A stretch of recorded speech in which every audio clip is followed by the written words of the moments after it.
I went looking for trouble. Boy, did I find it. Victor had this crazy idea, and I'm all about it.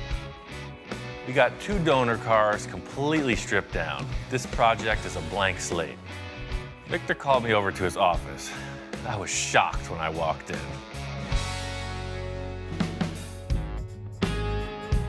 I guess Victor is taking us to the next level. His whole office appears to be covered in little pinups of all these different supercars. And I walk in and his hands are going everywhere, you know. I want some of this, I want some of that, going on and on. He's definitely a passionate man. I'm looking at all the literature, the internet, anything that had to do with supercar, and I'm taking pictures and pinning them up in my office. Ian can't draw, I can't draw. I'm good at drawing stick men, you know, that's where my limitation is. But my nephew Vinny, he's a graphic designer, and he could take our thoughts and put it on the paper so we have somewhere to start.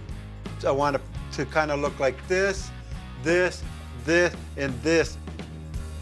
I just can't wrap my mind around how we're gonna take a Sterling and a Porsche to make you a supercar. So I just need to know, what exactly off a supercar did you want? I just need you to transfer my thoughts or whatever I tell you into paper. I'm gonna take a piece of this car, a piece of that car, the headlight of this car, the tail end. I've been through this before. You know, Victor likes to come into the shop, throw out a bunch of ideas, and just leave, you know, and I come up with something. I got the ideas, I just can't put it in writing. He works well with his nephew also, just a totally different style in this part of the project. He's all about the ideas, you know, he's the guy who says, I want this, and then he changes it 500 times. We're looking at this. I like the front end, the vents here, but then I like the way this flows in the front. Vince is trying to respond to that, and I'm just kind of watching the show. I don't know, there's another little element I thought could go in there. Let me see. I just see something, okay, just to here. I know how to color too. If you really look at them all, they all have one thing in common. They're like sleek, low, and mean looking. Yeah. Now what about the wheelbase? Well, we're stuck on that because we can't change the size of the driver's compartment or the wheelbase. This car is going to be kind of an arch. You're gonna have to provide a little more room for the drivers than you would see in a concept car, because we want the safety structure and the dashboard that exists. This is really proportionally what we're doing. It's short wheelbase, high arching roofline, and not such an elongated nose. It's a good start. I like what he did in the back, the van. This here is pretty much our silhouette. It will change.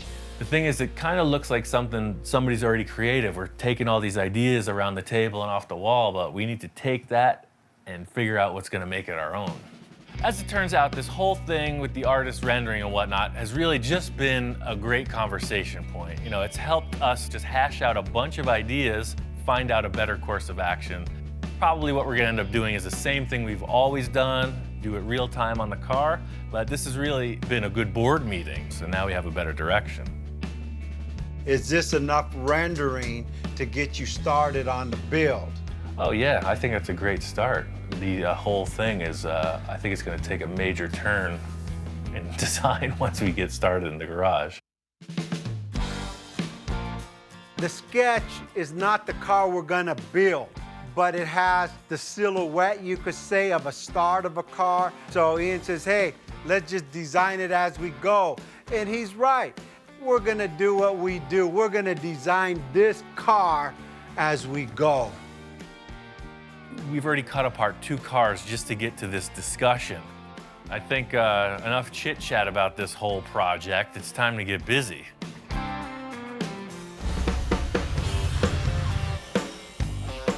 We decided we're gonna build this whole car around the roof. I gotta get this thing into position and then decide what we're gonna do.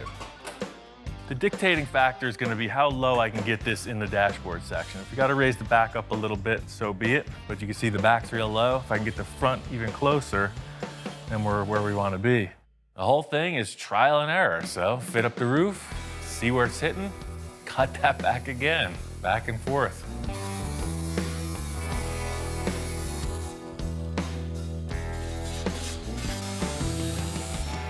run out of Porsche to cut. We've got to go forward. That's it. Just gonna roll that edge down. That way it stays real strong in there. If Dr. Porsche could see me now, I'd be his #1 son. Better every time, baby. The thing that I'm really struggling with is I love the height of the back right here. This proportion to me is dynamite. But the whole roof itself is kind of tilting up because of the dashboard issue. The easy remedy would be to raise the back, make it symmetrical with the rocker panels parallel. I just don't think that's gonna be the right look. I'll raise up the back a little bit.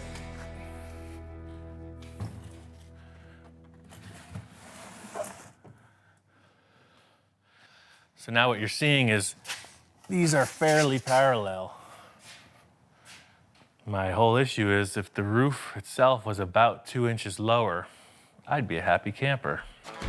We just can't drop the front anymore. The dashboard is here. That's it. We're maxed out on our ability to lower from this point. Kind of reached the point where I don't want to lower it anymore. It seems like it's in proportion, but without some other elements in place, I'm not gonna know if it's right. Just trying to come up with the solution. You know, right now I'm just looking at a roof on a chassis. Wonder if I shouldn't just mock those fenders on here. Maybe if I put the fenders on, it won't look so high up. Might just cut that car apart and just get some representation of a fender height.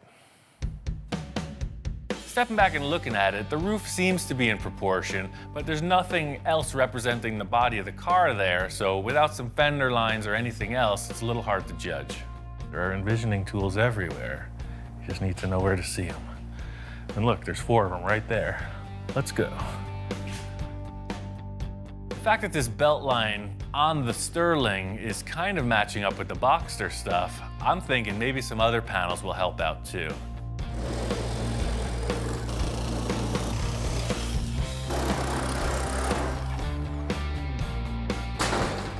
So with this envisioning tool, you'll see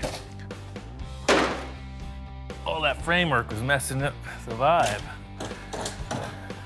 Aha. Supercar, baby. That's what this was missing. Now all of a sudden the roof is way down. This is by no means what we're building. It's just another representation for discussion. This is the same effort that we did the other day with Vince in the illustration room. This is my kind of discussion on styling and what's possible because we have all the real world parameters in front of us. So there's a lot going on here and I'm really digging it. I think my favorite part is the rear portion, most specifically the height in here. I know we're gonna have a big hollow in there, and really at this point, the whole rear end is just pure potential. Got your hips coming in, trough to see the engine, whatever back window there's gonna be. But looking at it here, you see the roof? You know, it's got kind of that pyramid shape where it's coming up into the roof height. Doesn't look too flat, doesn't look too tall. These are just representations of proportions, parameters, surface heights. The look of everything's gonna get changed. One thing I notice about supercars is that they are ultimately low profile. Looking at this thing, the proportions are a bit off. It's critical that the stance is right on the money, especially from the starting point. I gotta lower this thing. A lot of times when I build a lowered car, I'll just bottom it out, create the body around it, and then raise it up. I think we're gonna do the same thing here. Victor and I already discussed, he's going for a whole suspension upgrade. I don't wanna disassemble anything, so I'm just gonna cut the springs out of this and drop it. Oh yes, and again, and you can't get the floor jack out, you're just right. At this stage, I've mocked up a lot, but that doesn't even begin to tell the story of how the car is gonna flesh out. What we've represented is a series of panels, ride height, anything goes from here.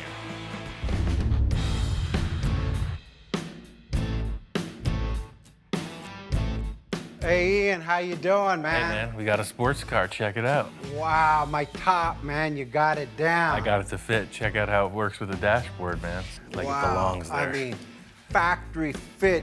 See, if you look inside, all your points for your hinges, they all go right inside that vent. Oh man, So you're so set.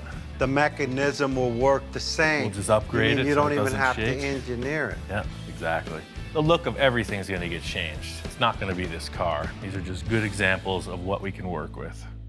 How did you get this thing so low? That's what my question is. Sort of like the windshield on the Porsche. I had to get a little caveman on it, and I just cut your springs out. I told Ian, hey, I'm gonna change the suspension. You know me, everything I got, low profile. I didn't expect this guy to come in and just cut everything off. But just like with the other lowered cars we did, we'll build it down low, get those tire and fender lines connecting, and then when it raises up, they'll look right. This always happens. He just starts tearing stuff apart, man. I mean, this guy's out of control sometimes. But it looks darn good. Just staring at this thing as a chassis, and a roof looked weird. Now we have some bulk surrounding it, and we can build whatever shapes we like. We'll just use these as tools, templates to work off of. Well, I got a surprise for you. Yeah, probably another car, right? No more car, 2 car per build. That's my limit. Hang on, I'll be right back. Check this out. Holy moly. I took them from my kid's project. Oh, right, he's all about the big diameter rims. Yeah, they're on my kid's car in the other shop, so don't scratch them. He don't know I took them off. He just got these things. Yeah, he's always going to the Dub show. They're 24-inch rims. Yeah, 24 by 12. And look at the freaking low-profile tires, man. That's wild. I mean, this is what a sports car would have. Super flat track with wide, big diameter rims. This is what keeps our arrangement spicy. Victor comes in with the crazy stuff. We try it out. If it works, it sticks. If not, we get rid of it. Let me go grab the front one so you could check that out too. Yeah, man. I'll be right Put back. these things on. I guess they're a little bit smaller. They're only 22s. Only 22s, perfect. But hopefully these will fit on or this is gonna be close. Oh, I see. Yeah, but you'll have that rake, just like, hot rod stuff. Big and little. Big in the back, smaller in the front. What the heck? Let's put them on and see how it looks.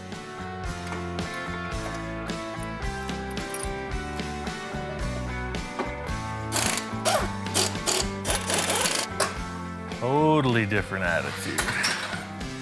Well, you used up all your clearance, man. Can't get no more than that. That's the thing about the taller tires, man. It's just way more aggressive. Totally cool.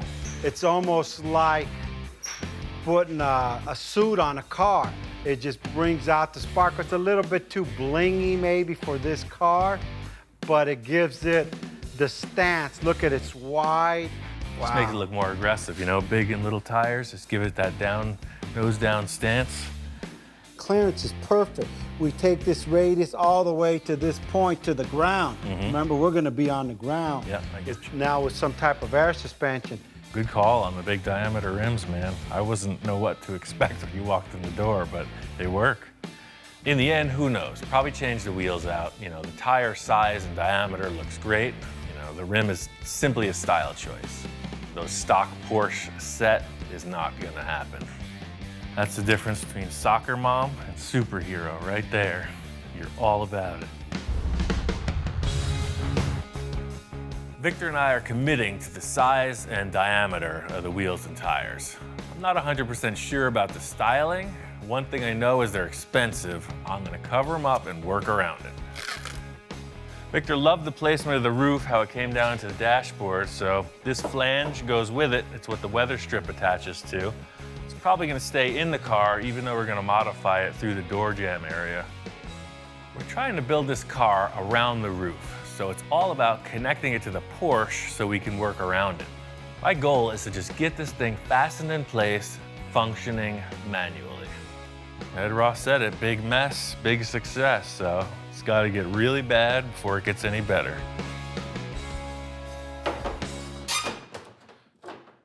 I'm gonna do 4 risers, just because there's 4 bolts.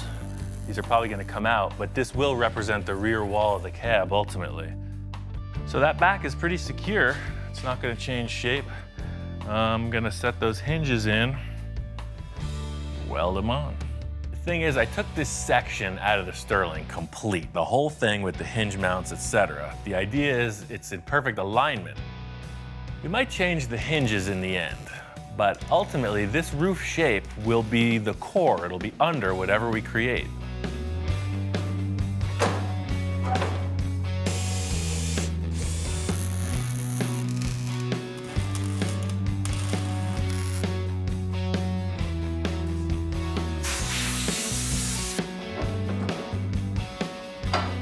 Aha!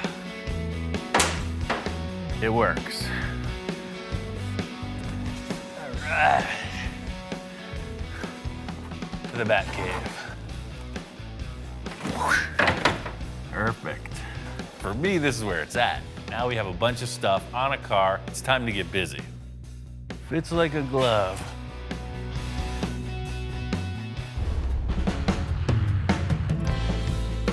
Now that the roof is on, we are set to make a complete custom body. With all the concepts Victor's talking about, I think fiberglass is going to be the perfect medium to build this entire body out of. It's going to be a new challenge, but I think I know the guy who can point us in the right direction.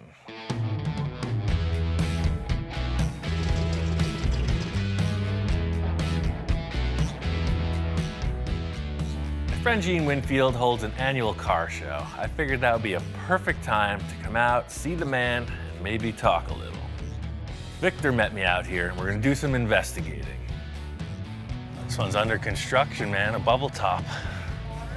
It's good to see them when they're all gutted open like this. You can see, you know, they used a floor pan from something, and they're building their own body on it. I mean, you could just fiberglass over this or sheet it with aluminum or something. I'm not sure what their plan is, but whoever built this body knows what they're doing. This might be Gene's car. You can see by the way this is put together, it's totally pro work. This thing is like fully freaking streamlined. That's the whole thing with the versatility of the fiberglass is like, you know, you sculpt something, hard coat it, and you got a car. I mean, we could build this. Crazy. Cool. It's all fiberglass, and it does drive. It's over some other chassis, but I mean, just, you know, look at all these wild shapes. Gene's done a lot of movie cars over the years, from the Back to the Future series to Blade Runner, and they've all been made out of fiberglass. Pretty awesome. That's the whole thing with the fiberglass. It's just super versatile, you know? You're able to sculpt all these compound curves, whereas the metal, it just takes so much longer. Yeah. I know working with Victor, building this custom body, there's gonna be a lot of back and forth. Fiberglass will allow us to work quickly and allow us to make changes as we go. I just gotta get Victor on board. You know, Winfield was making a lot of those fiberglass Mercs and whatnot, and I was always taking a spy at the molds and everything that he was doing for the, you know, the construction of that. And he's got all the stuff here in the back. I knew he had a big pile of this stuff over here still. This is like the fiberglass graveyard, man. It's like a complete Mercury manufacturing station. It's all out of fiberglass, huh? You just sculpt it out and it becomes your model. You love the Mercs, but these guys don't rust. And those are the molds for them, see? Oh, yeah. The roof, Look at all the hood, the trunk. Not only did Gene have all of these Merc lead sled fiberglass bodies, there was also a sports car there. It looked like it was molded off of a Ferrari. Check it out. An F40. Right there, huh? Wow. Now That's a mean machine right there. Right there. Walking around, I think Victor's starting to see the potential in all this stuff. He's knocking car bodies out one after the other. We got to follow the same course. I'm not really a fiberglass fan, but I see how much more we could do with it. Yeah, there's a lot of potential. And it's something we haven't really explored either. So I just love the idea that, you know, it's kind of a new process, you know, instead of just trying the same old tricks, let's go for something different. And when you could go from some space age vehicle to a F40 to a Mercury, I mean, that's pretty amazing, all in fiberglass. See, there's one of the fiberglass Mercs hanging on his sign right there. Is there Eon resale around here anywhere? Hey, man. Hey, there he is. Come on around. Oh, okay. Howdy, good to see you again. Great to see you. Good show, as usual, man. Everybody's here. Yeah, I was showing off the stuff to Victor in the back because we're gonna make a sculpted fiberglass body, something more sports car-y, you know, along those lines. Yeah. Really low. How you gonna make the plug? Well, that's what we're trying to figure out. We don't know what we're doing, and I said, this guy already knows. Gene knew exactly what I was after and started giving me the inside tips. He's filling me in on 60+ years of fabrication experience, and I'm just trying to take it all in. And then we bond over it. It's a lot of work. I gotta Yeah, figure a lot that of out. work. I have a little background in model and mold making, and Gene's giving me the whole spiel, A to Z, and it's really helping me out. It's the only way you can do it. Okay. It takes hours and hours, but I had a that's it. feeling it's a lot of work, Yes. but we're gonna give it a Yeah. shot. You never Okay. know. Thank All you. right. You're welcome. Once again, with the wisdom. So I just talked with Gene. He laid out the whole process, A through Z. And this fiberglass thing, I know it's gonna give us that super rigid, lightweight, supercar, sports car feel. And something you'll be able to mold and enhance, and if we don't like it, we could adjust it. After seeing the pile of stuff he's got and him explaining it, I think we could nail this. He told me, just like with the Cool. bubble top, we could do it.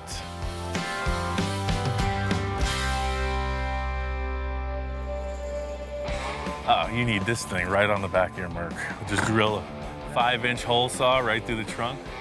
That would take us to the next level. Oh, this is next level, yes. That's exactly what we need. Hello? You don't know me, but I know you. Cool. You're Huh? on TV right now. Say Oh, hi to really? the fans. I watch your show all the time. Cool, Good man. show. Thanks. Glad you do like some it. good metal stuff. Thanks, man. You saw the cars from the show, right? They're over here. We got the Merc and then the Packard right you there. did that Merc here? Well, the black Merc and then the purple Packard. Yeah.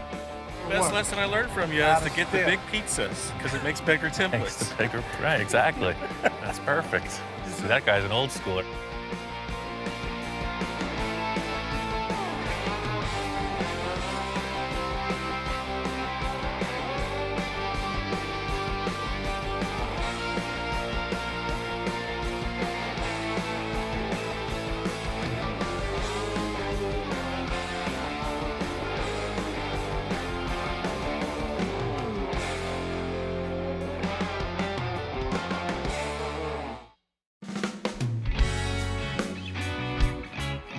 We're down the road on this crazy journey, and there's still a lot up in the air. One thing I do know is we're building a complete custom body on this car. We're just going about it in a slightly different way.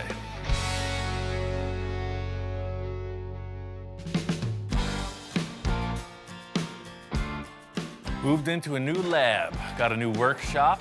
The whole idea with this room is that you have plenty of clean floor space.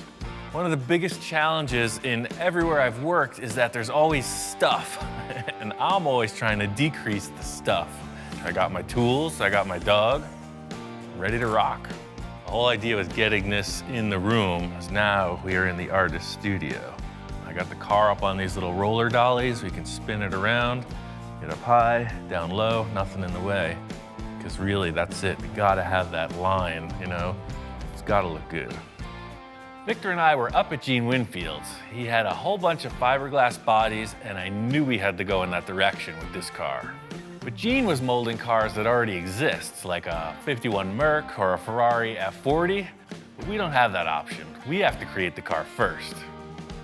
It's just like this car model. You know, imagine we had a full-size 57 Chevy and we made a mold on it. We would end up with a car body just like this. We have to create our car body first. The cool thing is we can use any car part we want. We can customize it, hand shape it, whatever. It just has to be strong enough to build a mold on. We can move fast. We can make changes on the fly. We've never done anything like this before. I'm super excited. It's just gonna be a ton of work. The whole idea with setting up the car in the shop like this is it's gonna be a big debate between Victor and I as to how it turns out in the end. Set up these fenders just as a representation of something over the rear wheels. I know Victor loves the idea of this really low trough. You'll see the engine and the other components in here. This is directly in the way.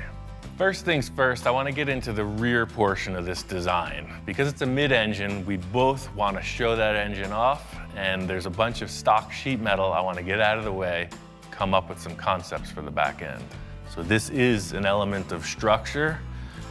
I'm just going to make it look way cooler.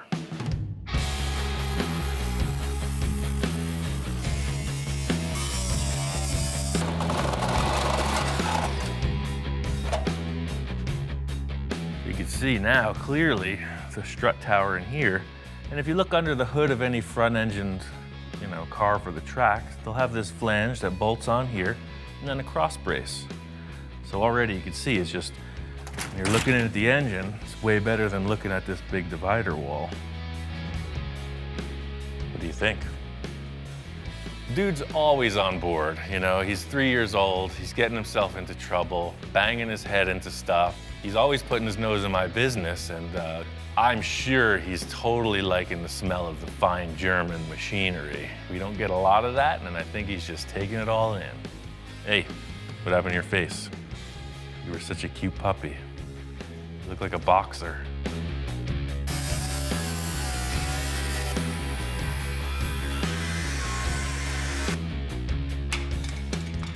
Getting all this metal cut out of the way, it's exactly what I was looking for. The engine will be exposed, but now I gotta put some structure in there, and I got a couple ideas how to make that happen.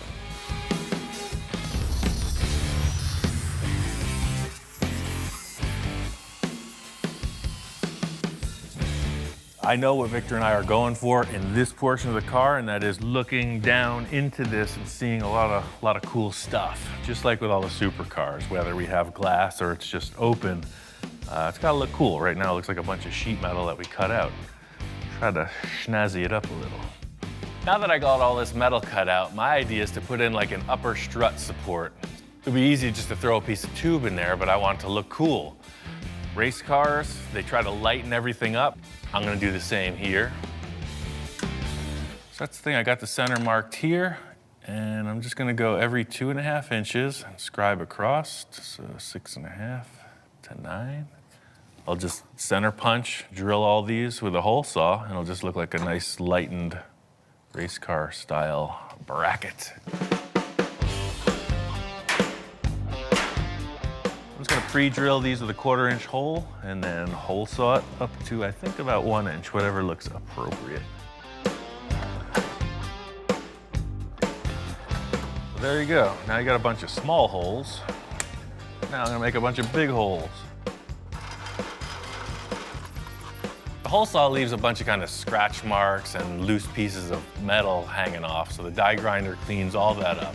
Use a few different fittings on that tool. It goes from coarse to fine. In the end, you end up with something that looks like a piece of jewelry. Boy, it just looks kind of like a, If this thing's sitting on the table, you don't know what the heck it is. Is it a musical instrument? Is it a weapon? Is it an upper strut support bar? Who knows? So the last thing I want to do is put a finish on it. Eastwood's got this cool surface finishing tool. It provides like a brushed finish. You hear like brushed aluminum, brushed stainless. You see it on your refrigerator or something like that. And I'm gonna use that on this piece of tubing. That is pretty cool. Now I'm just gonna weld it into the car, figure out how that floor area is gonna be raised up. This piece needs to be super strong, so I made these gussets so I could weld them in on each side of the shock towers. The next step is twofold. I need to create somewhere to mount all of this rat's nest wire harness stuff and create something that looks cool that follows the design Victor and I are looking for. Paper templates are the time-tested thing for sheet metal fabrication, so that's exactly what's happening here. It's always easier to cut some cardboard than to waste metal. You got a little something hanging off your chin there. I love the idea of what we're doing here. It's because my thing with any hot rod is you got this big giant engine, you're seeing mechanical stuff. And that's what we're doing. We're chopping the car down so that the engine components can transfer to the outside of the vehicle. And that's cool. Just laying this cardboard in totally cleans up the rear view of the car. I'm pretty sure this floor shape's a keeper, but I need to come up with some kind of representation of how the walls are gonna turn down from the fenders within my 3,000-pound paper folding machine. It's always easy to pick out what looks terrible. You just gotta figure out how to sweeten it up, and that's exactly what this envisioning tool is going to provide. Ready to show this to Victor. We got a lot to discuss about the designs in this rear end. Ian. Hey, man, you found the place. Yeah, I found it, man. What's going on? Wow, place looks good. Oh yeah, that's the thing I was saying, you know, new building, new project. You know, I walk into the new shop, man, Ian's like all peppy, ready to go, just like he's inspired again. And now I'm starting to get inspired, going, hey, move over, I'm coming in. That looks good. The lines are lining up. Yeah, it's all just kind of concept, you know, something to discuss.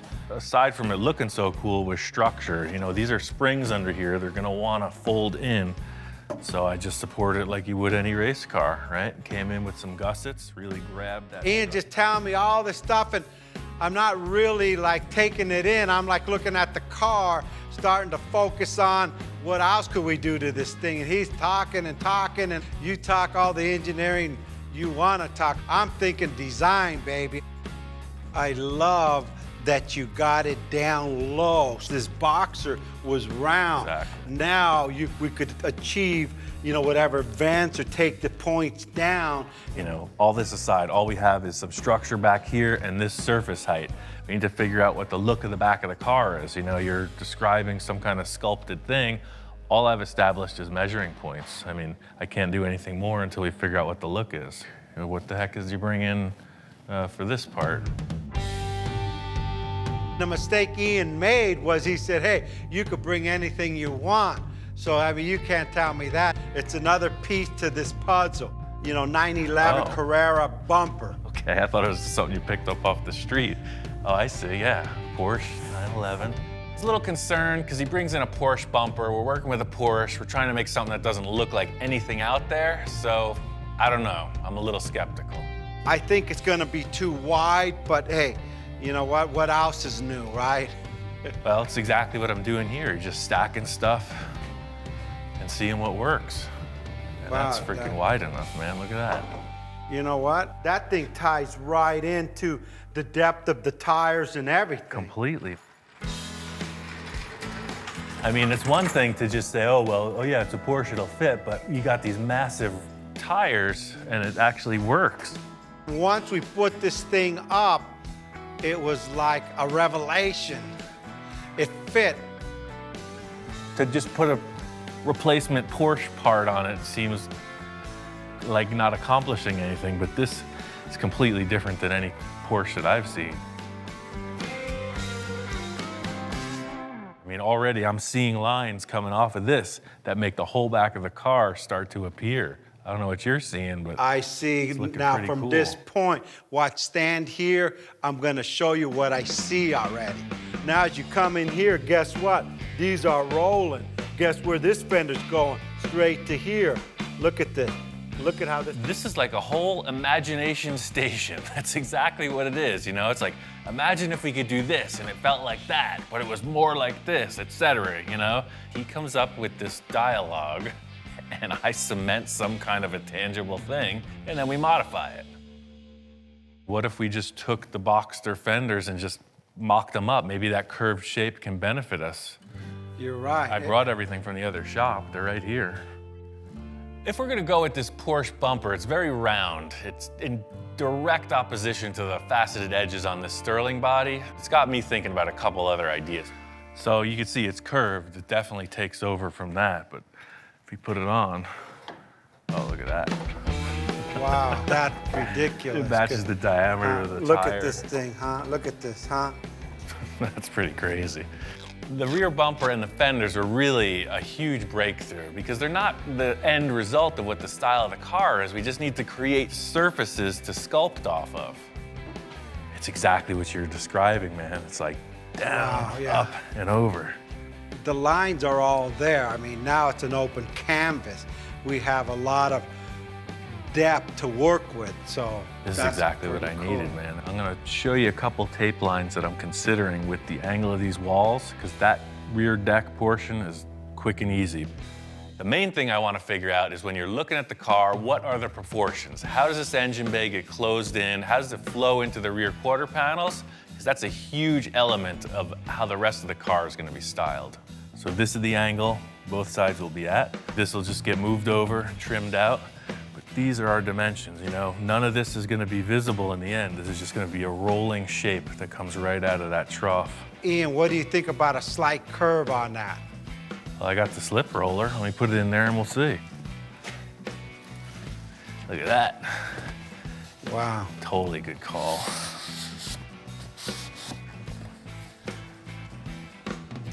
Oh yeah, that changed it from being a file cabinet to a sports car, man. Now you can see it won't be such a tight radius. It's just gonna flow right out, over, down into here, and then you already have your fender built. This is exactly what I needed. I was looking for that new thing that I had never tried before, and Victor's going all in on this. It's starting to turn into something really awesome. Well, if you're cool with that, I could build those panels out of metal, and we could figure out what these fenders are gonna look like. I can't wait to come back in tomorrow to see what he does with it. It just inspires me for the next part of this car. I got a whole bunch of more ideas on this car. We just started. Starting to fit up the rear view of the car, and the first thing I wanted to accomplish was getting this driver's compartment separated from the engine compartment. I got this panel in before I could get this structure finished for the side pieces. These tubes here are gonna be the support structure for the side panels we discussed. Victor's bumper idea, I think, is perfect, but what I had to do was suspend it and center it. I came in with some 3/4 inch steel tube and a bunch of small pencil rod, and now the bumper is mounted.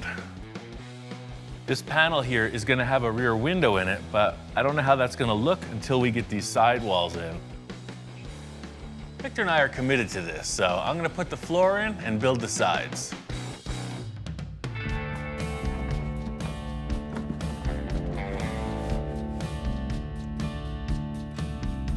I was thinking about some kind of access hatch here with a hinge, pretty techy to build. Victor said, why don't we just hard it right on these two braces and this whole center panel just pulls out. I had all this scrap foam insulation outside, and by setting that up on the insulation, you can just run the jigsaw right through it.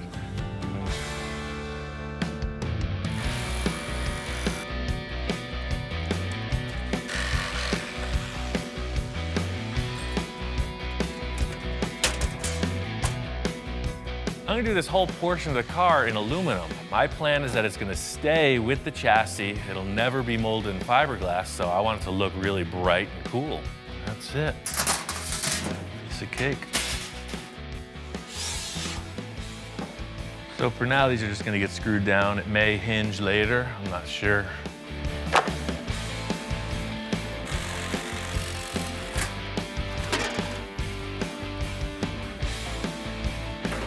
The whole thing with these panels and them being aluminum is that it was my choice that they stay with the car through to the end as a showpiece. So to see them in place is pretty satisfying.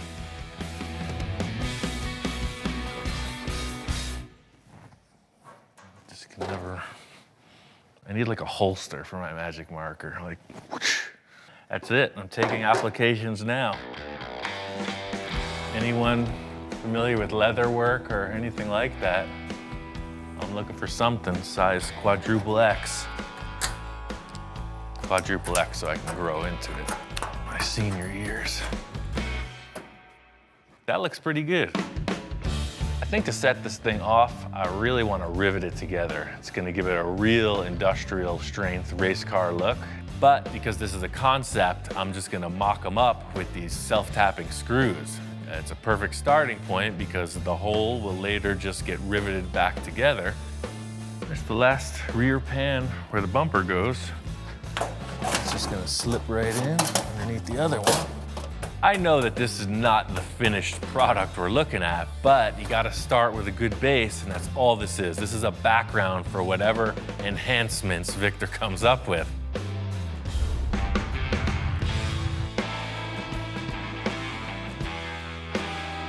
Came out to the Pomona swap meet with Victor. It's one of the largest swap meets there is. It's the go-to place to get what you gotta get. They have everything, including the kitchen sink. That's the deal. It's a full-on treasure hunt.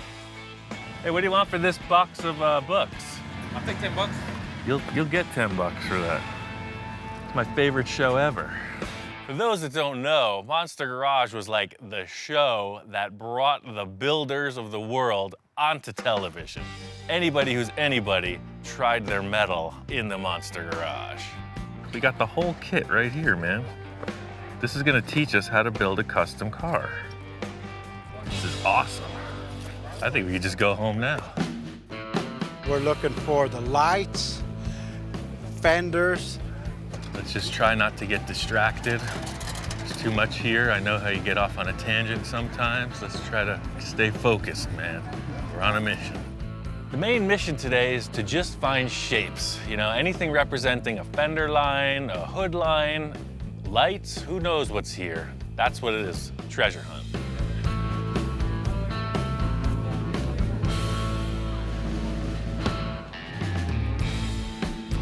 Now you know where I get all my crazy stuff. Yeah. This is like one of my main places to find all these parts that will fit any car that I got. Or I any like car how that- professional their labeling is. I mean, definitely hit a few walls with that spray can style, man. It's too perfect. Here you go. Here's the radius of the front. I mean, there's a million other shapes in the world. Just because it's an old Plymouth, you know. Try to detach yourself, man. We're on the better. Remember, we make old things back in the new things, and hey, that car would love to be a supercar. Yeah. When it grows up, it wants to be a supercar. I know when we get back to the shop, I'm gonna see that next to it. Check this out. I could be Ian Jr. That one's even better than mine. How do I look? Can't get distracted, man. Stay focused. This is my music, Pink Floyd, Led Zeppelin. How much are the gauges? Check out that Manny Moen jack. Hey, Dan, how you doing? I'm Victor. Hey, I know that you want 1,200. All I got is 800 bucks. I know I'm rolling the dice here. What do you think? No. 9, no? All right, well, we tried. You gotta stay focused. Don't get distracted. No kidding. Hey, I still am a collector of fine art. I know. Victor's hearing what I'm saying. He's on the lookout for fenders. He's calling me over. He says he's got something. There you go, Ian. Check this out. He pulls out these round fenders. I don't think he knew what they were. Right away, I spot them. How much do you want for the fenders? 60 for both. 60 for both? That's a good deal. The last thing Victor wanted was a Volkswagen involved with this car. Remember, we got rid of the whole chassis. Now he's picking up a couple VW Bug fenders. He's going right back to where he started. So those are off a Volkswagen Bug. You said you're trying to get away from the VW stuff, but you know, I'm all about it. Well, I don't know. You don't want Volkswagen, you want a supercar, and then you're pulling out Volkswagen parts. It's like, just because I say anything goes doesn't mean anything goes. I'll pick it, you make it fit, that's not my problem. We've already discussed that. Yeah. Not only that, but walking around, we're in our element. You know, a lot of people who watch the show recognize Victor, and some of them even recognize me, which is even cooler. Man, I like your program, man. Thanks, glad you like it. I We're here like this looking guy at too. Hey, you know, how you Victor. doing? I own a nursery too, man, like you, man. Where at? Maybe we could do business. Probably Central Klamath area. Oh yeah. Okay, what do you got? You got a lot of native stuff? Desert stuff. Oh, no. All right, good, we'll do business. We even trade cars. We can even trade some cars. You made my day, man. You made my day. Right on. That's what we're here for. Well, we got books, we got gauges, I got a hat. We got everything but the fenders, man. Bottom line is, this isn't about the world's greatest swap meet quest. It's about building cars. We gotta get back to the lab.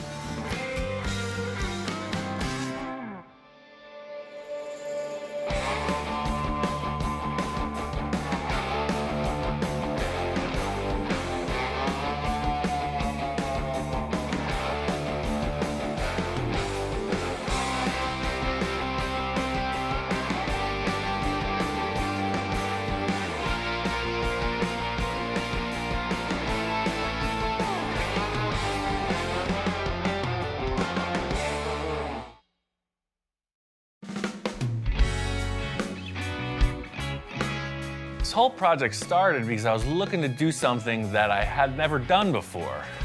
And this project has evolved into something a little more than that. Now we're building an entirely custom car body, and we're building a fiberglass mold on top of that. It's gonna end up kind of like a model car, except full size. It sounds simple, right? we got our work cut out for us. We made great progress on the rear end of this car. Pulling that Porsche bumper really streamlined the effort. Coming around to the front end of the car, there's absolutely nothing there. I've never built a car like this. We're doing it kind of piece by piece, but in the end, the car has to look like it was a solid design from the beginning. What really set the pace for the look in the back was just starting off with something, some shape to represent the flavor. I'm really hoping we can get some kind of shape that ties this front end to the back. Victor asked me to meet him in his yard. He said he's got some ideas set up. Let's see what we could find. I had the guys just put all like the fenders and the bumper together. Oh, I see. Look around and pick what you think we could use, and let's start from there. I called Ian to come out to look at my scrap yard to see what we could use for the fenders. Before I go out buying something, I figured, hey, I know I got something laying around. Walking around Victor's yard, I know what to expect. It's not exactly a scrapyard full of exotics. Check it out, you recognize these? So we're walking through, and the first thing he points to is instantly recognizable. It's a Volkswagen fender. The VW, I don't know. It's got a weird vibe on this project. I don't know what this is, but we don't put it like this. You kick it up and bulge it upward. It looks kind of small. Yeah, and all these freaking 40s fenders. They're Zephyrs. They got the shape, but they're just way too big. A modern thing like this would definitely work better. I told Victor we could use any body panels we want, but they actually have to be the right contour, the right panels, so we can achieve the design we're looking for. I got some other stuff in the corner there. Let's see what we got there. I've acquired 25 years worth of stuff. My wife calls it junk.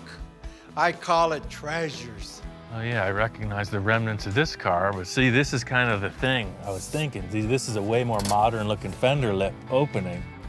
But that's too square. I'm just looking for that round fender point. I just need the point. This could be closer to it, but even this doesn't have enough roundness to it.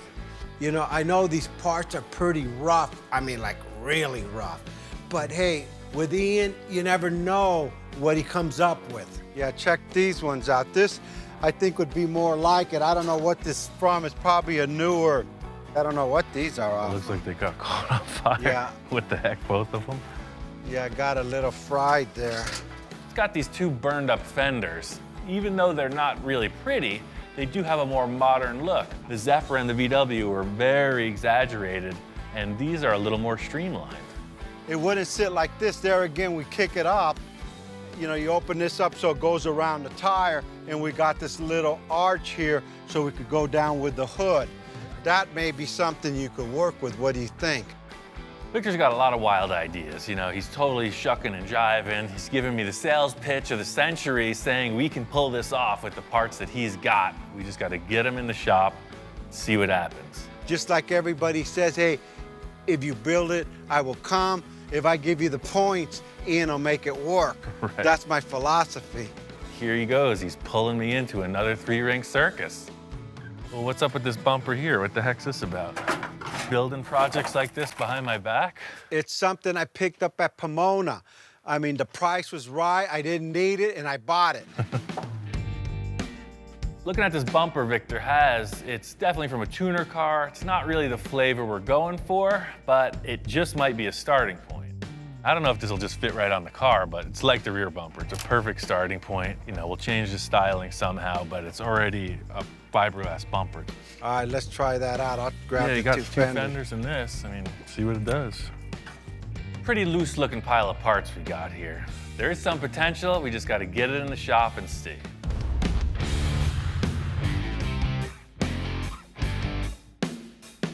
We made our selections and brought all these parts back in the shop to see.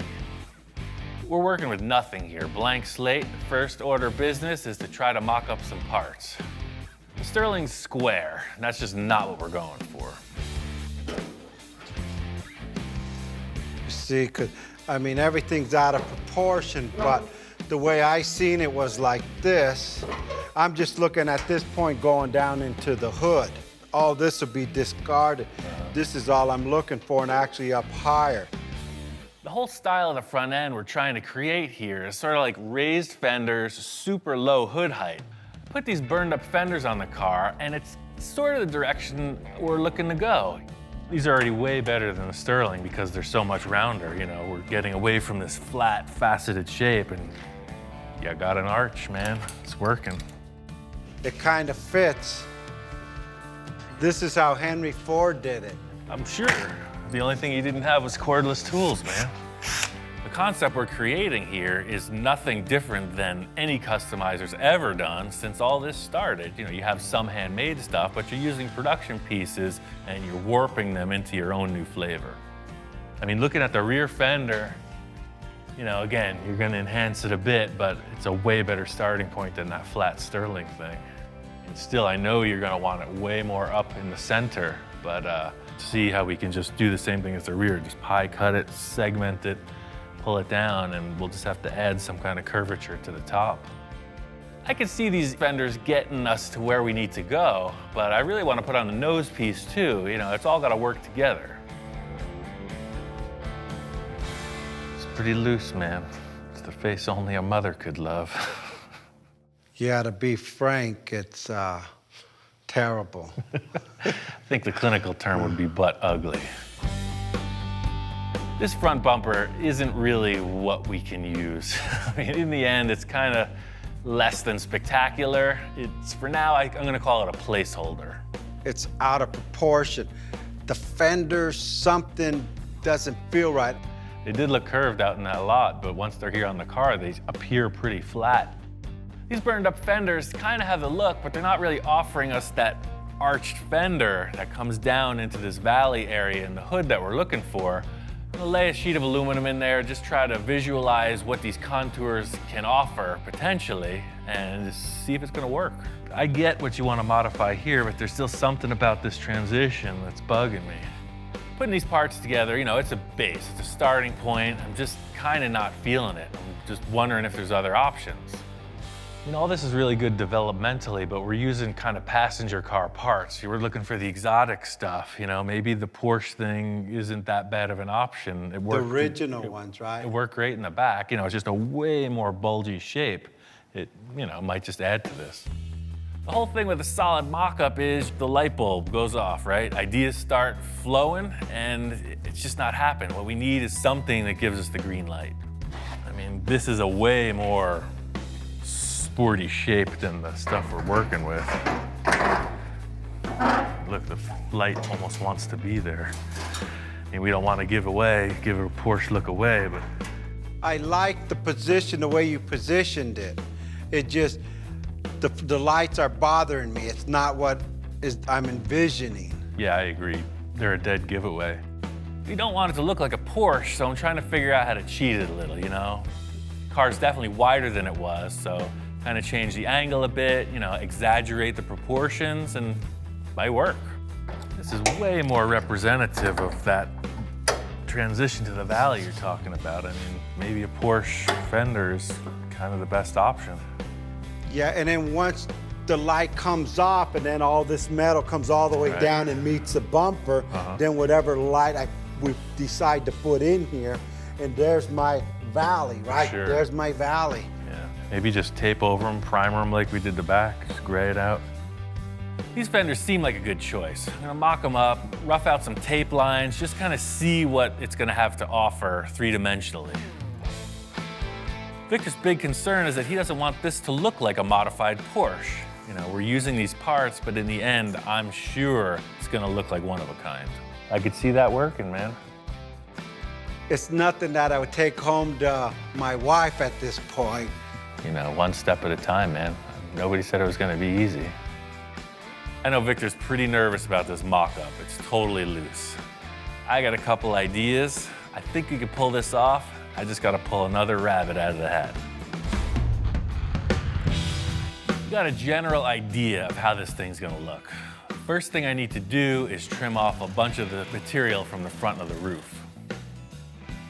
This is just like the trimming back of a freaking shrubbery. You get rid of the stuff you don't want.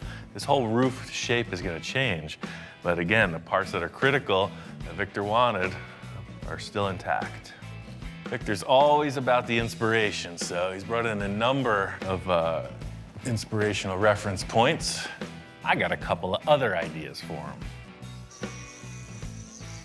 Shop inspector's never seen anything like this. You know, we go for rides in cars all the time, and now he's like a giant monster looking at this vehicle. If there's one thing I know, this dog loves treats.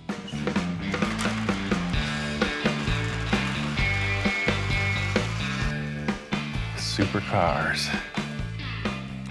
Super dog food delivery. Aside from all the busy work, you know, we got a car to build, on to the next.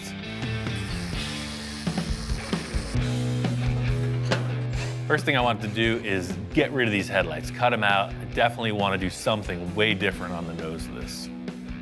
This is way better than those other funky parts. These fenders are just perfect. Because of the rim and tire selection, you know, the fenders were not going back in their stock place. So what I did was I moved them out, changed the angle a little bit, raised them up. So, you know, even though they are Porsche fenders, they're nothing like it if you put it side by side. It's pretty impressive. But again, there's a giant hole in the car. I'm thinking about one thing that just might work. There's one thing about that Sterling is it does have the flavor of what we're looking for. Just like with everything else, I'm gonna use the portions of it I think will work and cut out the rest. Love this surface. You can see we're right on this area Victor said he was committing to. This height flows perfectly up into here. Right here it starts to rise up, and that's the area that is a foul. Like with all the other components on this car, you know, we're trying to make it our own. The Sterling hood's getting trimmed way back. I'm just using the portion of it that represents the profile I'm looking to achieve. Perfect. It's very curved, even though it made it look flat to the eye. And by screwing it down, it gives us a perfect transition to these fenders. Just by removing the scoops and kind of trimming it back a little, I think this hood's gonna work. I just need to make some simple structure to attach everything, and then it's on to finish work.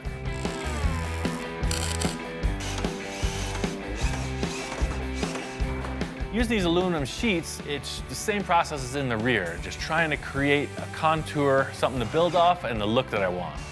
Being that this car is gonna have a mold on it, in the end, the construction here, anything goes. It's purely a mock-up. Now we're getting somewhere. This is all about the concept. I'm gonna tape some of it up, spray paint it, sit back, check it out. Getting these fenders mocked up, I really see the potential of this valley and hip fender aspect Victor was trying to get his point across about. I see a issue with that bumper. Maybe that one's not the right call for the car. We're gonna have to figure that part out. I'm positive this bumper is not the right look, but what it's offering is a structure to build off of. Welded in this mounting bar to support the bumper, but I definitely have to widen it. One thing I've learned from chopping up a lot of cars is to retain the look of the thing, you section it, it's gonna cut both ends off and widen them out independently. As crazy as this sounds, my whole idea here is to just sheet the thing with aluminum. You know, we'll have a blank slate and we can work forward from there.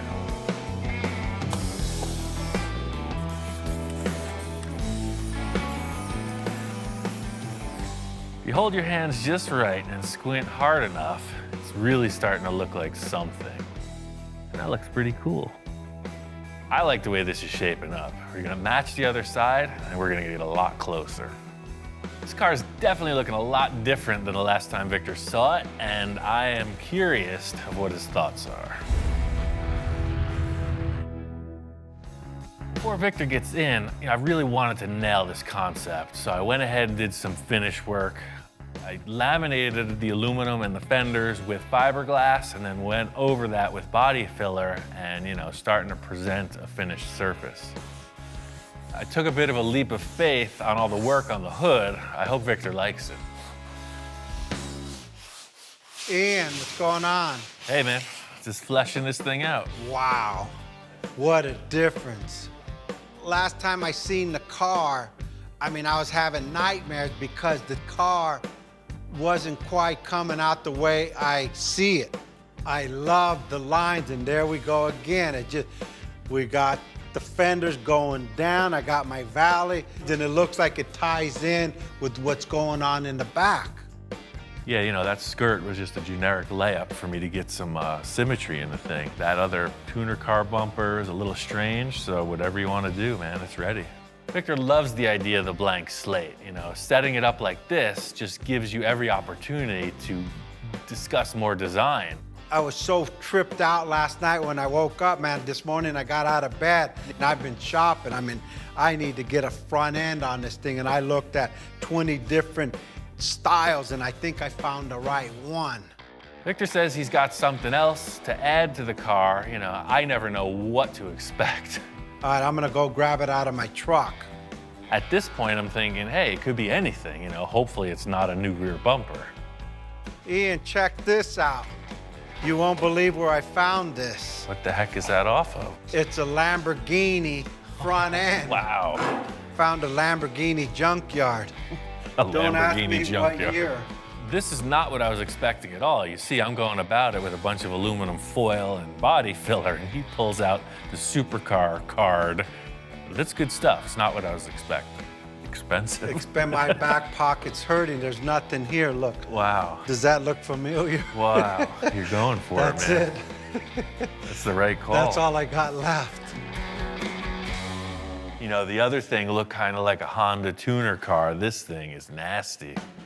I love the way that those two things come together. You don't get that when it's separate. And there's your vents. That'll work for the two radiators on each side, right? For sure. That thing's mean.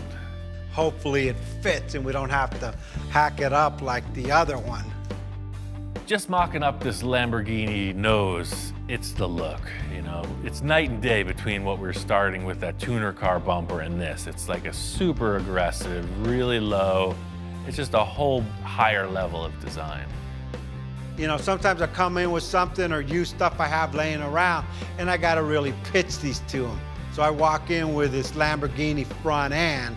I knew I wasn't gonna have to pitch too hard.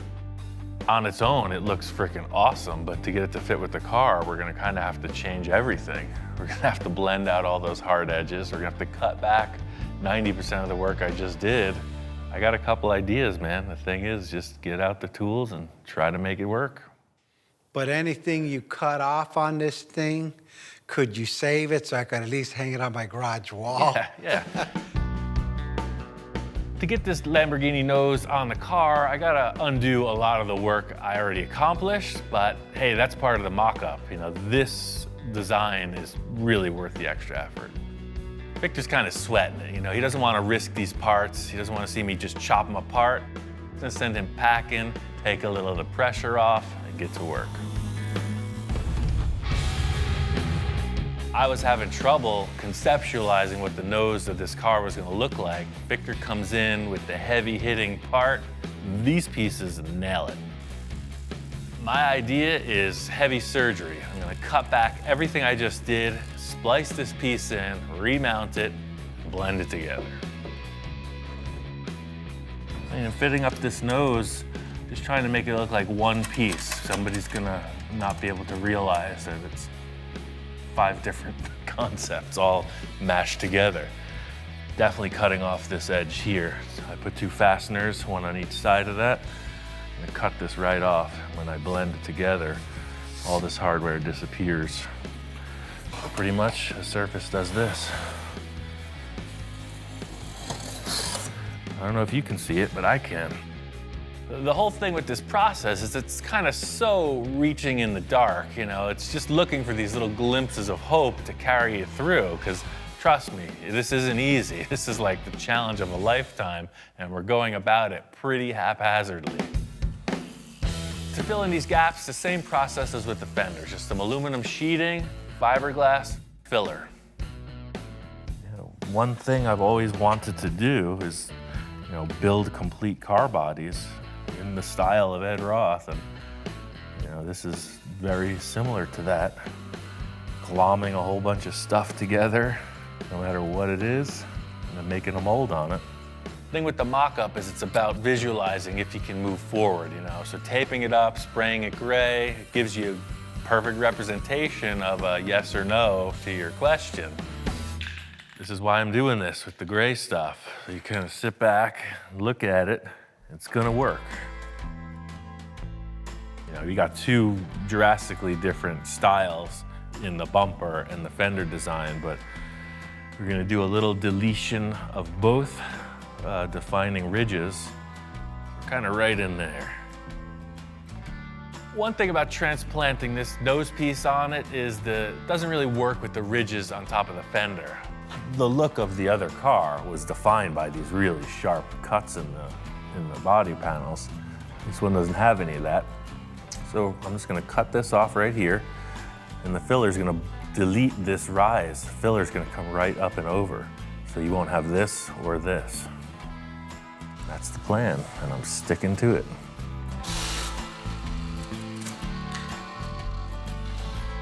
Victor gives me all these exotic car parts, and I get to destroy them. It's the best job I ever had.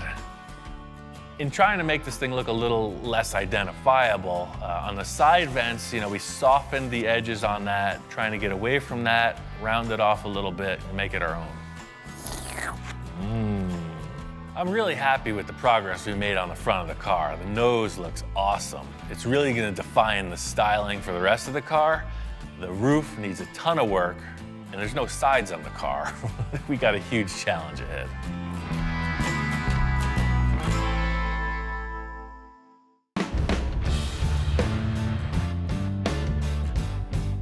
I'm looking for a new build.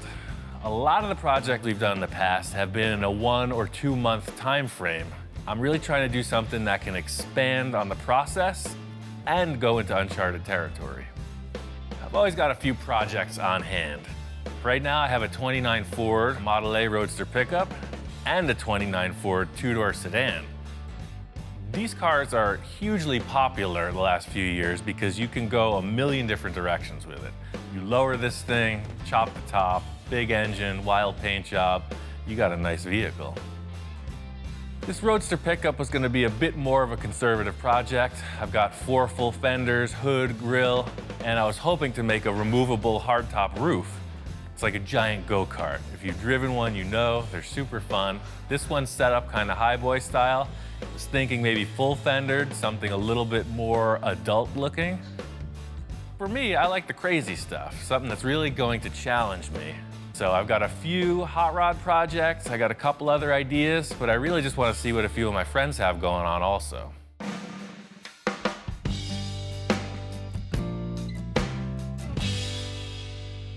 I put a few calls out, and the first guy to respond was my friend Bill. This thing is awesome. Isn't that great? Bill didn't tell me much about it, but he said it had a lot of character. And sure enough, pulling in the driveway, you're facing this ominous front grille. What's not to like about big trucks? This is what they call an R190 1953. I saw it at a truck show, and I loved it. I had to have it. And it's all original inside? It's very original. I mean, original motor, inline 6-cylinder. They called them a red diamond. I just couldn't pass it up. It was such a nice vehicle. And of course, you can do your magic with it. When you think big rig, you think tandem axles in the rear, just this big giant thing. But this truck has got like a giant pickup truck look. It's got a short wheelbase, but it has all the heavy duty stuff. And the winch That is awesome. is a hydraulic PTO-driven winch. Big chain off of the freaking drivetrain. This is a really complete truck. Walking around checking it all out, it's all there. I'm sure this thing is roadworthy. Oh, and the interior is like totally nice in here too. It's not all beat to heck. Somebody took care of this. Fire it up. Yep, it's a runner. Take it for a ride. The whole thing about a big truck like this is you never know how it's gonna drive. So immediately stepping on the clutch, everything's smooth, it shifts really nice. It's got an air horn. I mean, come on, what's not to like about this? This truck is definitely an option. You can tell it's got a lot of potential. Pretty darn nice. I don't know, man. Test drive is kind of the temptation. Well, don't have to worry about this, because you know me, I don't get rid of anything. Unless I I just take keep it, unless you raise your hand. Next guy on my list was my friend Jack. He does all the upholstery for me, and unfortunately, he's got the car thing also. He says he's got projects galore. Hey, Jack. Ian, how you doing? I'm ready for a new project. What do you got? Well, I got a few items here. No, I've been I looking got this at 65 Rivy. Uh-huh. It's been sitting here for a while. Yeah, I love these cars. Jack is one of my clients that is not afraid to do the radical stuff. We proved that with his last project. I knew he had this Riviera. The sky's the limit with these cars. And we put a LS1 in it. Oh, cool. And I rolled the pan on the bottom here. But I was just kind of making it a mild custom. It's got a great line. Especially, I love the rear quarter panels and the way the C-pillars come into them.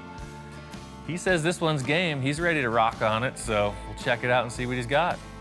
And 54 Chevy. Two-door hardtop. Right on. And I also have a Ranchero down there. Oh. 57 Rancheroo. I've got 3 projects. Right. And no, I don't have enough time. So if you want to take one of these and do it, it'd be fine. Well, I've got a lot of ideas for this and that Riviera for sure. My one main wish for this next project is something that I can really spend a lot of time on the fabrication aspect of things and the creative portion of it. Instead of just trying to pick one idea and run with it, I really want to develop something awesome. One of my other clients who got back to me right away was my friend Victor. He was kind of vague. He wasn't telling me what he wanted to do. He said, hey, meet me at this car show. Let's talk about a few things.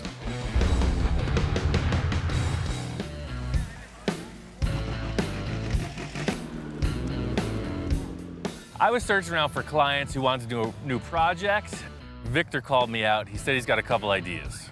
He was kind of vague. He wasn't telling me what he wanted to do. He said, hey, meet me at this car show. Let's talk about a few things. Victor's one of my wildest clients. We've done a lot of really crazy stuff, and he just can't seem to get enough. So him calling me out to this car show, I'm just wondering what's brewing. Ian, how you doing, man? Good morning. The reason why I wanted to bring Ian out was to get some inspiration. I won't tell him what I'm gonna do. I'll let him feel it. I mean, we've done so many other projects. I wanna stretch his ability to the next level. We walk right in the gate and there's a beautiful Mercury Custom. I know Victor's all about those, so I'm figuring, yeah, here we go, another lead sled. I think we need a different flavor. Rolls Royce. I'm not ready for that. You're not ready to be chauffeured around? You still want to drive? You're always asking for more room. How about just making smaller cars? I mean, you could do like this. You could do 10 of these in the space it takes to put one Merc. This car show is all over the map. It's kind of a game of pin the tail on the donkey. I just don't know where the donkey is. Yeah, check this out over here.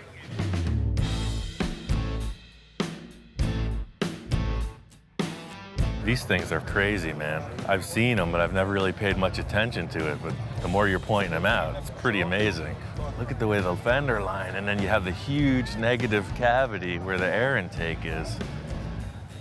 And as we started talking, everything fell in line. He started to become impressed with all these supercars. Hey, look at these vents. Hey, look at this. Look at the engines. Look at the way they flow. No, now I'm starting to get the idea of what you're talking about. All these styling elements will somehow translate it into that Volkswagen over there. It's perfect. This is what I'm talking about. It's your classic VW. And if you want to do some kind of an awesome styling exercise, the Volkswagen platform is ideal for that. And the engine, I mean, listen to it. It's got that iconic sound. Yeah, no, that is, but I'm out. I'm all on board, and Victor's like, no, that's not what I'm thinking. It's punk rock, man. I'm out. That's my flavor. I want that stealth. Victor always describes himself as that old school lowrider guy, right? He's got the Mercs, he's got a lot of cool 50s, 60s customs. Then he's telling me his wife has got some idea for this stealth vehicle.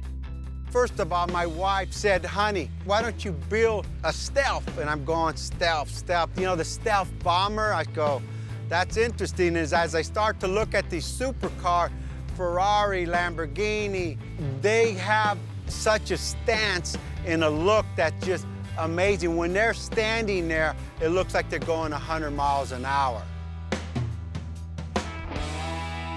Victor brings me over to the Batmobile, the iconic 60s show car, and he's telling me this wild design, this anything goes mentality is really where we're going with this next project. This car has inspired so many people to do custom build. This is why we're here, because of this man right here. Sure, right? No doubt about it, yeah. And if he could do this, we could do what we want to accomplish also. It's a little relief to come to the Batmobile because I know it's a hand-built, it's a custom-crafted vehicle. We talked about Barris, we talked about inspiration, we talked about the fabrication, what it takes to do it. And I said, Ian, anything is possible. Victor's got these crazy ideas of some kind of a exotic sports car. I have no concept of this type of vehicle, so it's a path in a whole new direction. This is the flavor, man. That's something that you were meant to build your entire life, man. That's it. All led up to this. It all led up to the Finally arrived. I never want to be stagnant, you know? I'm always looking for the next thing, the next hurdle to jump, and I think Victor's setting it up big. Victor brought me out here to his nursery. He says he's got a car he wants me to check out. The heck is this thing? Yeah, I got this at a junkyard. Oh, perfect starting point. You never know what we're getting into with this guy, but pulling up on it, I can see it's got a really low profile in the nose. I don't know what it is. Check this out.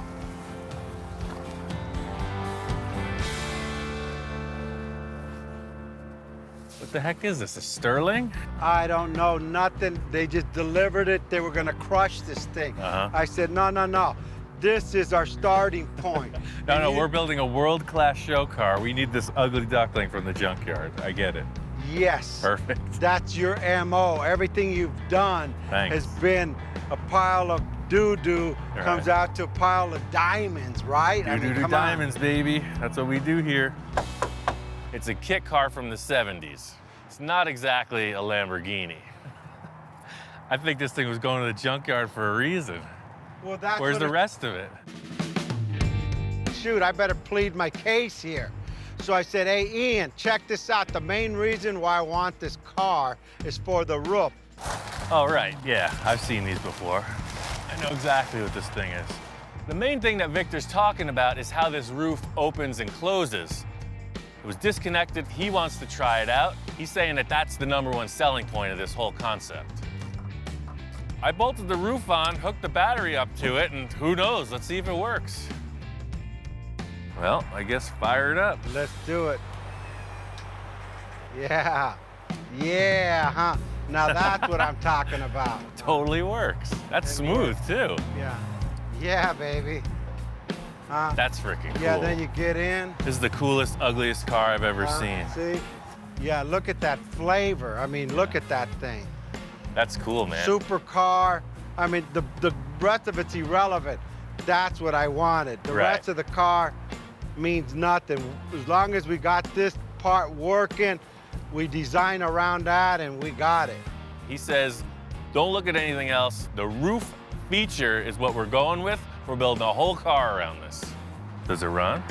I don't know. You don't even care, do you? I don't even care. You just want to see these two motors work. Yeah. I told him, hey, Ian, if you want to get it running, go ahead. I got to go to a job right now, so I'll be you back at the shop in a couple hours. I have a lot more surprises that I'm going to show this man. Closing the capsule. Watch your head.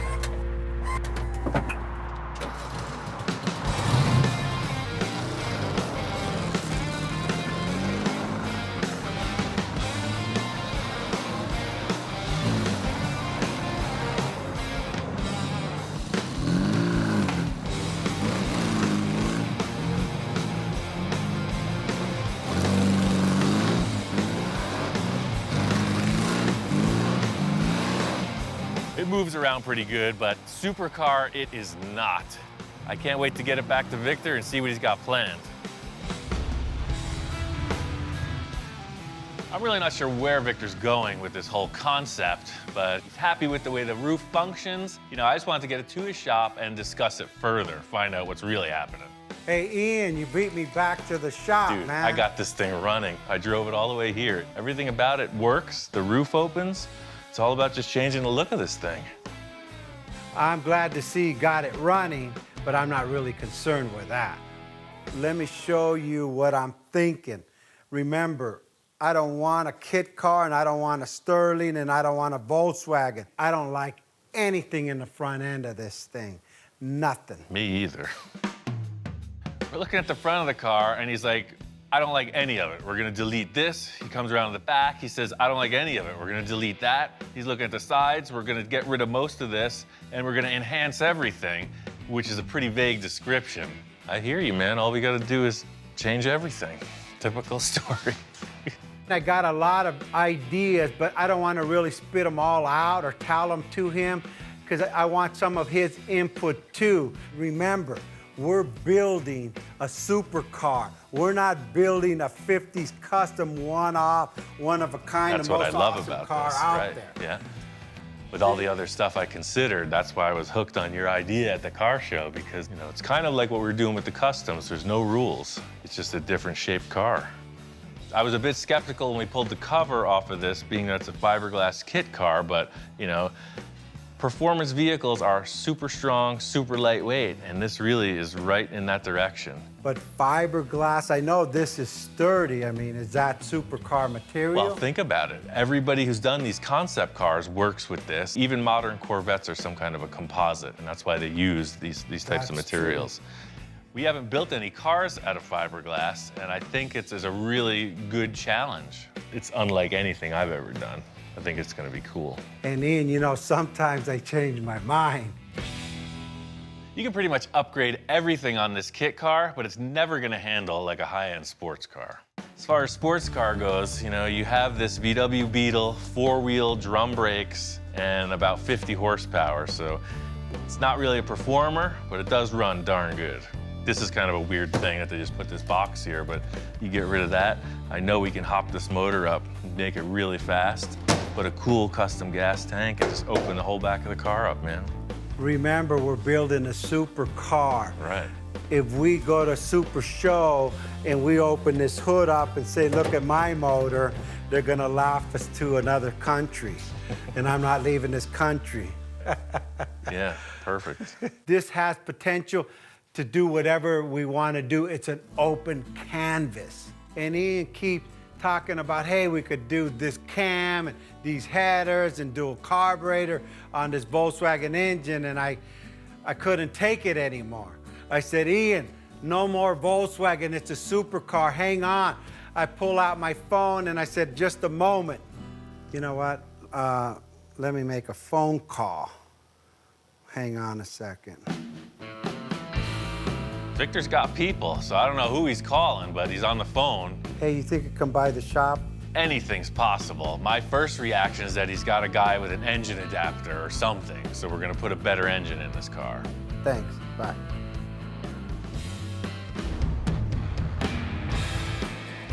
Check this out. Wow.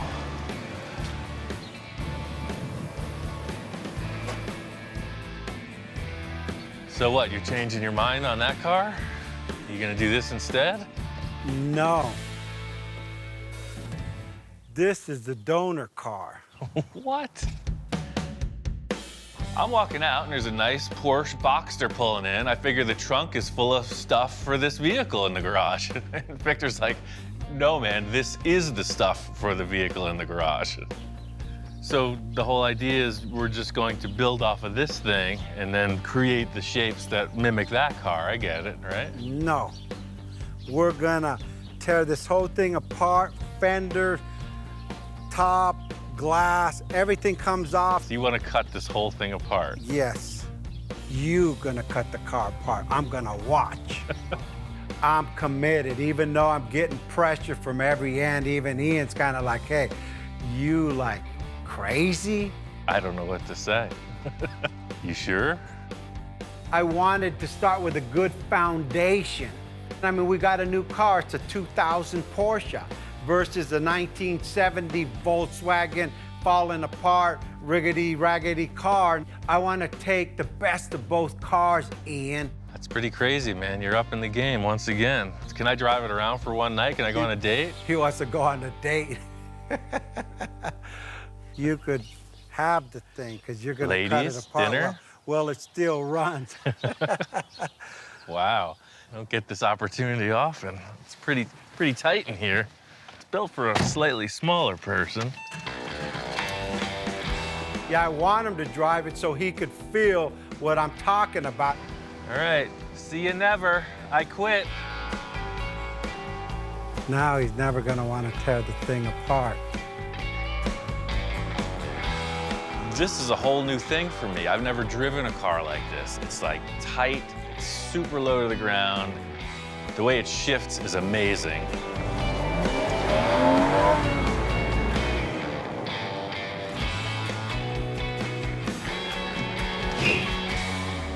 Man, this thing is fun. So what do you think, man? It's like a video game. It's like you don't even feel the car, it just performs. Are you saying we're gonna do this instead of that, or what? No. So you bought two cars and you don't want either of them. You can try to make something you do I don't want a Porsche, and I don't want a Sterling Volkswagen. I see the potential in both of these. I mean, there's good and bad in each of them. You know, it's just like, I thought we were building a piece of junky car there, and then you show up with this thing, so I'm a little confused. Okay, I'm confused too, but our goal is to put this car on this car and take this car apart and build ourselves a supercar that doesn't exist. I've heard statements, I went looking for trouble, and boy, did I find it. I think with all the clients I've entertained, you know, Victor's always the guy who comes back like a whip crack with the thing I was hoping to never figure out, but now have to. We built things that didn't even exist. Hey, you even made me furniture. Yeah. So why can't you make that into this and this into that, or vice versa, or up and down all around? Does that clarify it, or do you want perfect. plans now? Crystal clear. Yeah, it's perfect.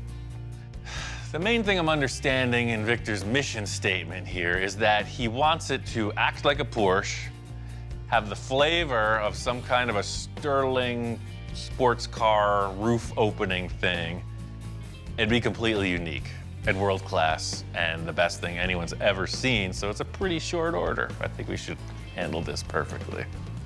I think it's gonna be okay.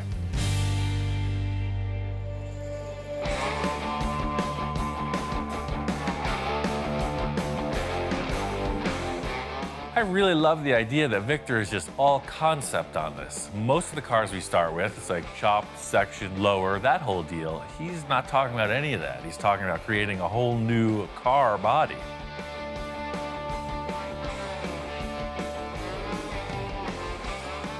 You know, I'm stuck in the 50s concept, mercury cut, chop, bubble, all this. And now, you know, because of my wife, she brought it up. Can you build a stealth car? You guys could build everything out. And you brag that you and Ian can achieve anything. Why don't you build a stealth car? And I said, holy moly, here it goes. I'm both intimidated and excited. This is pretty high-end stuff in my world, and there ain't nothing to it but to do it. We'll figure it out as we go.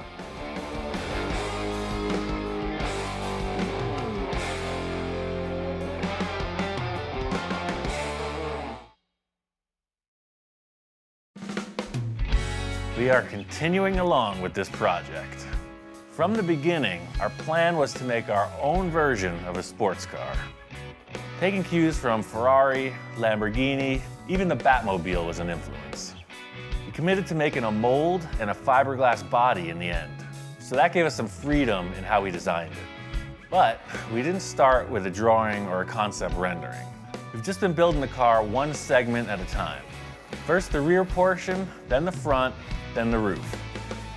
Now, we just gotta tie it all together. Car is definitely evolving. The front and the rear look awesome. There's a huge hole in the side. You know, this is still, it's all conceptual. Until we put that mold on there, anything can happen. Got these wheel dollies from Eastwood. They're pretty cool in that typically you would have to jack the car up with a floor jack and slide this tray under them. But this has like a telescoping ram with wheels on the end. So as you pump it, it contracts and it squeezes the tire up off of the floor. Now the cool factor with these is you can rotate the car any which way. You know, I'm gonna need to look at this from the side profile, come up with a concept for the side panels. That's the thing, it's a work in progress, it's developing. You know, our main issue was, is the nose too long? And I think it works. You know, that's really what the side view shows. What we have now is all the elements on the wish list. The giant trough in the back, cool wraparound motorcycle helmet windshield, really exaggerated nose with the deep vents. So we're gonna need to tie that all in, but I think a good segue into that is to connect the dots. You know, there's a giant hole in the side of the car. See what develops with that, you know, creatively, and then we'll mix and match, decide how to blend them all together. I'm gonna drop this on the ground. So here's the deal. You know, this is the old fender. It's been pushed out 4 inches. I gotta create a whole new rocker panel that's easily 4 inches wider. Got a couple ideas with some vents in here and a way to improve on this access point. Everything has to start from somewhere. You know, my typical formula is just a blank slate. Just set up something before Victor gets here, and then we'll hash it out. I'm really trying to give this car a truly exotic flavor, you know, one-off, unique, and I think the side offers a ton of potential. We got all this left over from the front hood. Let me see what this does. The main point of concern with this car is that there are no doors, so the roof is the access point. It opens and shuts. That seam has to look good with whatever design we come up with.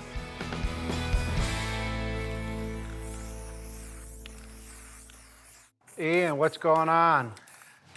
Doing a little graffiti, as usual. I set the table for the big meal, and he comes in and devours it. Yeah, this is just too straight. It doesn't have no dimension. This whole car's got curves and angles, and I want nothing straight on the car. So this is perfect because we have no choice. But from this point here, we start to take it in to 3/4 of the way in, just take it straight to this angle. First thing Victor's describing to me is he wants to create this large bulge in the rear fender that will be an air vent leading into the engine bay. That's pretty awesome. Yeah, check it out from here. Look at how it actually gives shape to the bumper too. Look at how it's going down. So it'll actually turn under and hit right up against that rocker. That's like, yeah. Well, let me take this off and we'll do a paper template of what that roof opening. Okay. That way we can lift the roof and see what's if it gonna works. happen. Okay, cool. Not only are we designing this vent opening, it has to work with the door opening. You know, the roof opens and shuts. Victor really wants to be able to get inside the car comfortably, so those 2 points are gonna determine what the style is. So here's the deal. The whole issue with lifting is we're scrubbing across this whole line. So if you can live with tapering this back a little. As per the usual, Victor's all ideas. You know, he's like, I want a rear vent, I want a front vent, I want this, that, the other thing, and a lot of good ideas on the table. All right, well, that's exactly what I had to ask you. You know, I know you're busy. Let me make this just like you described, and we'll see what comes out of it. All right, cool. All right, let's let her down. I love this part of the process. You know, it's all the envisioning. Victor and I, we hash out our ideas. He gives me a punch list of his wishes, desires, dreams, and I do whatever the heck I want. It's awesome. Yeah, I'll get this mocked up again, a little tighter. We'll go forward from there. Victor's got to take off, and I am ready to get to work. Victor and I did this mock-up. You know, it seems like it's gonna work, but standing back looking at it, there's definitely some issues. The wish list Victor had was to be able to get in and out of the car easy. I just don't want to sacrifice the look of the car for a bigger door. So the way that this line looks, when the roof is open, it's gonna look terrible. It's like a freaking butterfly wing or something. Unacceptable. I mean, I saw this coming at us from the jump. You know, Victor's at one side of the fence and I'm on the other. What Victor's trying to get away with is, right now the car has no springs in it. It's low as it's ever gonna be. So he doesn't want to be like this, you know. It doesn't look right. He wants to have an area as low as possible to just kind of swing in. Typical Ian scenario is I just avoid the situation until it's crisis time. Ideally, this, I think, is the most awesome look going. Just for the sake of getting in and out of the car, I hate to ruin the whole look. So now, when the hood is open, it just looks like this weird frickin' thing.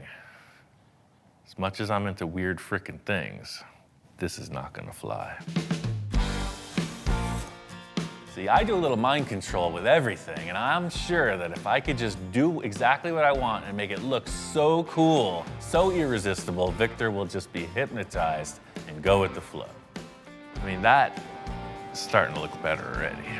In simplest terms, the debate here is fashion versus function. You know, the whole thing is, at the end of the day, the roof has to open. Person has to get in the car. It's still gotta look cool. I know what Victor's asking me to do, but what I have to do is make it look good. Easier said than done. Like, he was wanting to use the back of that existing fender as the scoop, but I'm thinking maybe that's not the case at all. Victor's wish list with this front vent, I'm not feeling it. I'm gonna try to substitute that with like an exaggerated bulging fender. I feel like the vent makes it look segmented, the bigger fender makes it look fast. See how much more meat it gives it behind the wheel arch? That balances it. I don't care what anybody's thinking right now. I'm in the zone. It's got a little more feeling like this. Like that. And there's a little less here. There's a couple things I'm considering, is that how this area of the C-pillar flows down into the vent opening. And I'm trying to come up with like an inner body shape that you'll step into through this area. And I think that'll help me finalize what happens with the front of the scoop.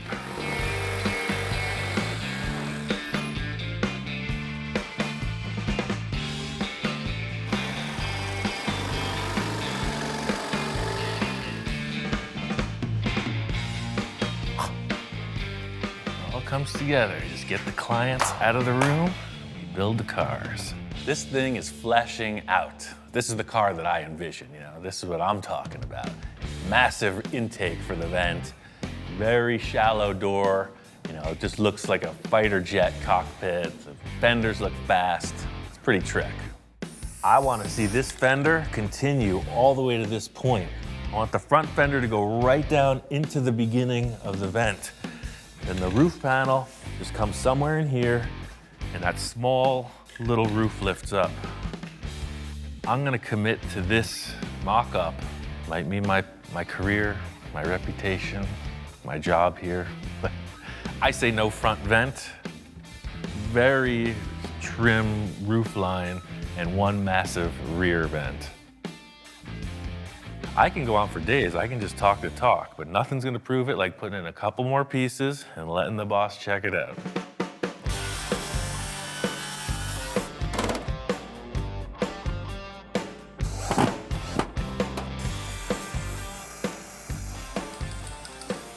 The one good thing about Victor and me is the relationship is kind of open-mindedness, you know? Every time he tells me to build a car his way, I build it my way, and he's very open-minded about that. Oh my God, that's an awesome car. I've never seen anything as satisfying as that front fender. Look at that. Standing back looking at this, you know, it is hyper-aggressive. You know, it's easy to pick up the ouch moments after the fact, and rocker panel looks a little caved in, but the rest of it is pretty cool. Just gonna put in a couple details here, you know, put in some mesh inside the air vent, that way it's well represented. Everything's looking good. This thing's getting ready to show to Victor. I don't know what he's gonna think, because it almost looks like one of those things you see on the wall of the butcher shop with the cow and all the cuts of meat. I made a few bold design choices in comparison to what Victor was asking for, so I'm sure he's gonna love it.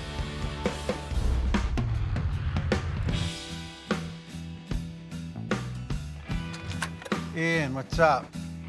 Hey man, I got some progress. Wow. You definitely changed that around a lot, so you got rid of the vent in the front. Well, What happened? Like you were saying, the car was telling me what to do. At first, Victor walks in and he's not really digging it. I don't think he likes it. You know, he's like, where's the front vents I asked for? In trying to figure out how the vent should look, and I don't know, I can't figure out. I tried like a crescent shape, tried an egg shape, I tried a whole bunch of different stuff, and it just always looked wrong. I know Victor's asking for a front vent, but I was feeling like a bigger fender, you know. Either way, it's not a loss, it's a point to develop, you know. We have something to work with. Every conceptual line was drawn on this car, and it just seemed better blank. The main reason I arrived at that area in the roof, that curve, I'll show you, we can open it. It looks so much nicer the way it comes around to the cowl opening. So, you can lift her up. You know, he's looking around not too pleased, and even more so about the size of the door than the front vent missing. You know, he was always saying he's got to get in and out of the car, and that's not happening with this design. I'm not a spring chicken anymore. I mean, I'm not an acrobat. I can't do that anymore. You know, Victor's getting back to basics here. He's like, you know, I'm no spring chicken. We need to get a little more conservative with this. And I'm thinking, conservative? That is like the opposite of Victor Cacho. Right there, it looks the best open, literally. That's design concept-wise, that's it. The problem is, I gotta get in this thing and out of it, and I don't wanna, hey man, that's the coolest car I've ever seen. Too bad that guy can't get in and out. All of a sudden, Victor starts drawing a bigger door. Same flavor as what was established, but just bigger. And that, to me, starts to look a little less cool. I don't know, it makes me think of like one of those snow hats with the ears on it. Yeah, right off that point, let me see from this side. There's nothing cool about that. And that's a pretty good opening there. What do you think? Can you pull that off? Well, Huh? what I was struggling with, I'll show you with another color tape. Just real quick, this is what I was doing the whole time. In typical form, I put on my lawyer suit and start giving him the spiel, giving him the sales pitch. Right, so you got this, Yes, you got this, yes. then that's got to somehow tie it, so you're damn close there. Maybe he can meet me halfway like that. Yeah, because then we still got the front end opening too. That would do it, because I just got to get my foot in. Am I there? Am I clearing it? Yeah, man, I'll put some high heels on you. You'll be fine. I picked here, you picked here. Let's go 50-50. All right. And that's what it is. As usual, it works. You know, we meet in the middle. Something's looking better than it would have otherwise. We decide is we're gonna mock up a few subtle changes, you know, reconfigure the rear vent a little, make it a little smaller, work out this final door gap opening, and remove this T-boned look from the rocker panel. We both agree it looks caved in.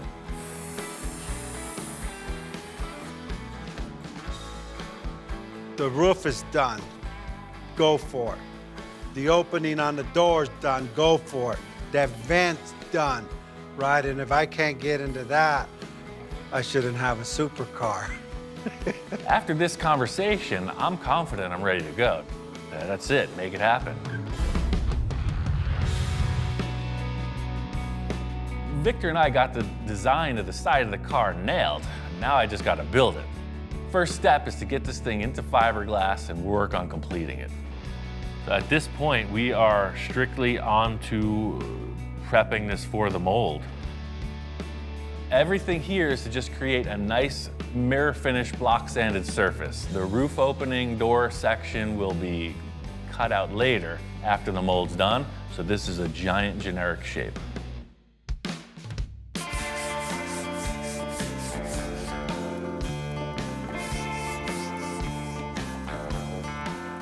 Although this still opens right here, I'm going to be able to just draw the brand new one. We're gonna carve that in, and the mold will reflect that new line.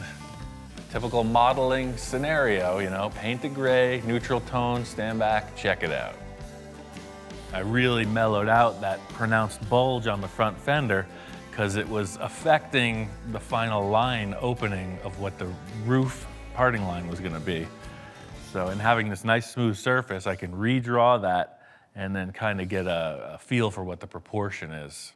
Yeah, just sitting back looking at it, you know, the fender before was this really bulbous shape towards the rear, and I think that this line will bring it back.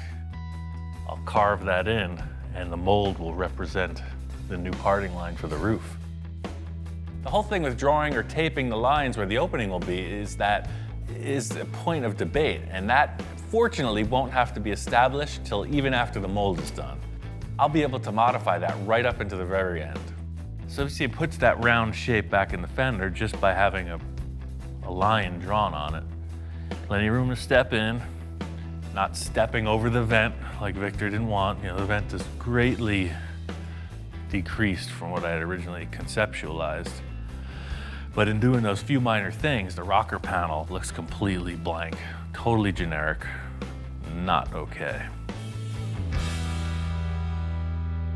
You know, Victor got his one point of practicality, and I'm not willing to negotiate anymore. Because remember, my idea was way the heck out here.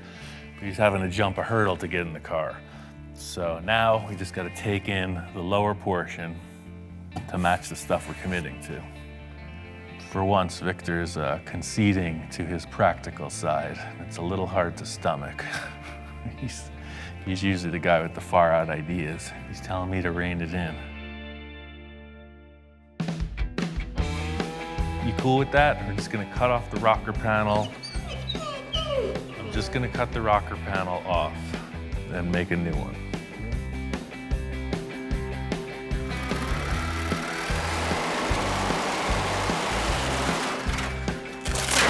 Crazy thing is that almost works as a vent, as an open area. For this rocker panel, I've got a brand new old idea. We're gonna use another piece of the Sterling. Oh, look at that. The concept of this Sterling rocker panel is actually really cool, and putting it on the car, you know, it almost works. Nothing fancy here, simple water pipe. You get it at every home supply store. But we're gonna make a supercar out of it. The Sterling panel is a really curvy thing. You know, it looks like a dune buggy on the bottom. It's very swoopy, so the PVC will offer a very straight shot from the front to the rear tire. Getting this bottom line established, it's looking good, but the area towards the rear tire where the vent is just doesn't look right. I think I'm just gonna delete that end part of the rocker panel where it becomes a vent. Just let the concave surface speak for itself. Now I'm really curious to see what Victor's thinking about.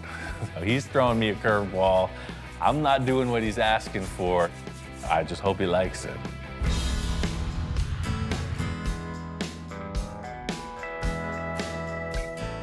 Name of the game here has been a ton of body work. I got a team here helping me out. It's looking good. Victor's been kind of MIA. You know, he's got about 15 businesses. He's a busy guy. I took the reins on this. If he needs to change anything, it's got to be right now, because I'm looking to mold this.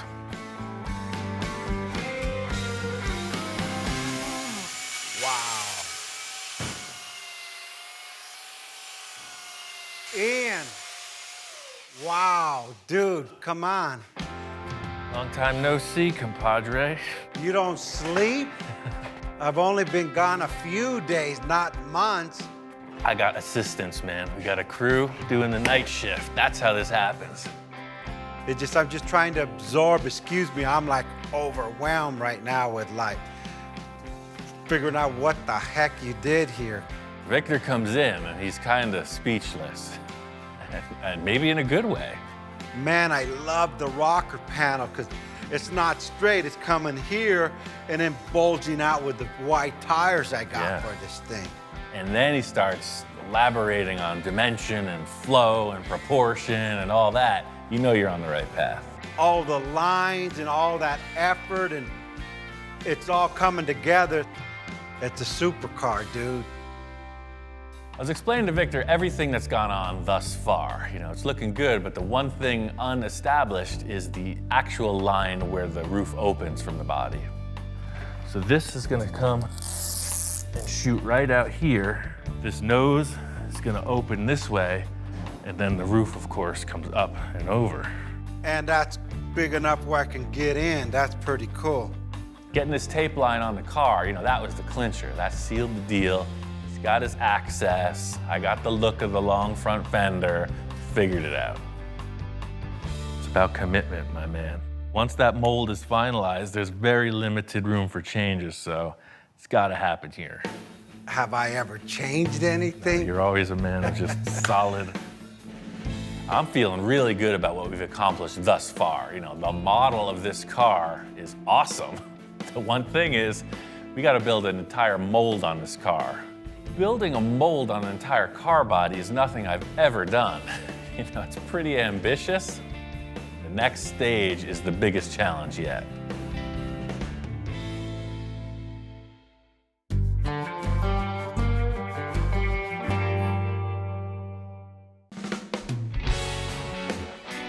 This whole journey started when I went looking for a new project. I was looking for something I could really dig my teeth into, you know, push the boundaries, and then Victor called. He started throwing down some concepts, and I got a bunch of ideas. This could be the most ambitious project yet. It's true, Victor is always pushing the boundaries, so let the adventure begin. Here he is, Mr. Sports Car. Man, this thing drives so good. I mean, really good. I was impressed. Victor pulls in, and he's looking really comfortable behind the wheel of that new car. Now I get it. Enjoy it while it lasts, man. Now I'm like a little skeptical. I'm going, oh, shoot. Do I really want to tear apart this like awesome looking sports car that drives and handles convertible top? It's like, come on, Victor, what are you thinking about? I see the look in his eyes, and I just want to confirm. It's like, hey, man, you still want this to happen? Once we go forward, there's no turning back. My whole life, I always wanted to get a Porsche. It's your last chance, otherwise we're gonna get into it. I don't really want to cut this thing up, but hey, I got Ian in my corner, and he's always pulled off my crazy ideas. We got a good foundation, so let's move forward and do what we got to do. The Porsche and the donor car. The only thing I really want on this thing is this top. You know what, we may use some of the silhouette, but this top, the way it opens, gotta go on the Porsche. Because Victor's been so vague in his description, I'm just trying to figure out something to get Victor's idea in motion. He's got these two cars, he doesn't want either of them, so I'm assuming it leaves a lot open to my interpretation, so I'm gonna go forward in the best manner I see fit. I think the most straightforward thing to do is for me to just cut this thing into multiple pieces, get the chassis out of the way, and then tomorrow we'll tackle that one. Here we go again. We're on the next journey.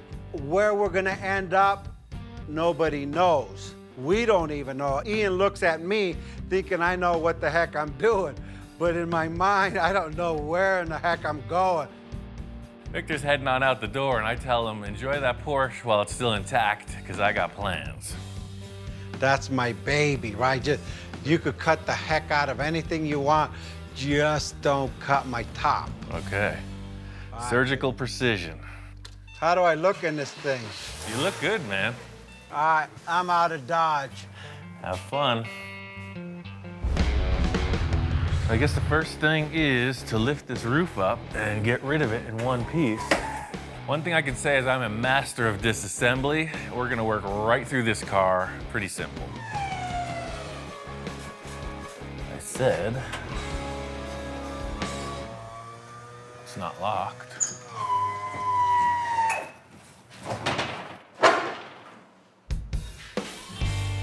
The one thing that was the sure thing, you know, the main wish on the list, doesn't work. No good.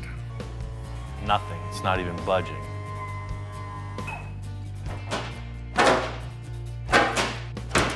What it is, the hydraulic pistons, they're hydraulic. So as you try to lift it, there's no way to lift it. They're sealed shut. That's a super sketchy aspect of the design. You could see what happened. This car failed and somebody got locked inside. And that's why that window's kicked out, guaranteed. The way this roof opens is it's a hydraulic unit, so you cannot just lift it up. There's oil inside it and it's non-compressible. So if the motor doesn't lift it, you don't lift it. So what they did was they filled it with oil. It worked for 10 minutes. They sold it to Victor. Perfect case scenario, you know, starting off on a fresh new foot here, and of course nothing works. Therein lies the design flaw in the Sterling kit car. We just figured it out.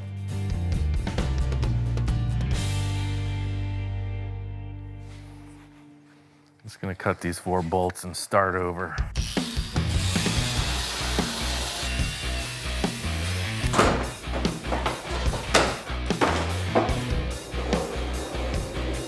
The thing I was hoping to do is just retain these hydraulic hinges. You can see all the fluid is just coming out of the top of the pistons. I'm just gonna cut it out. A sane, normal mechanic would probably take off the tire and look under the car, but I ain't got time for that.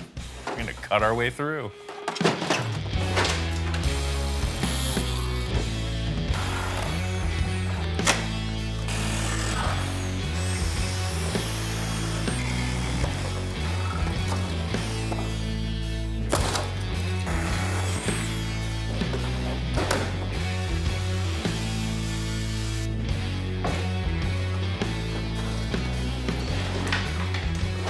Ugly body's out of the way.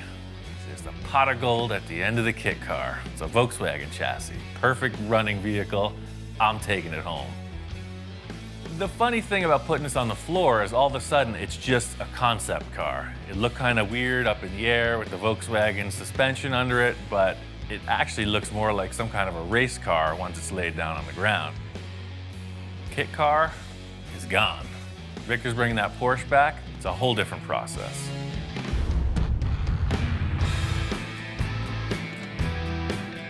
Back early.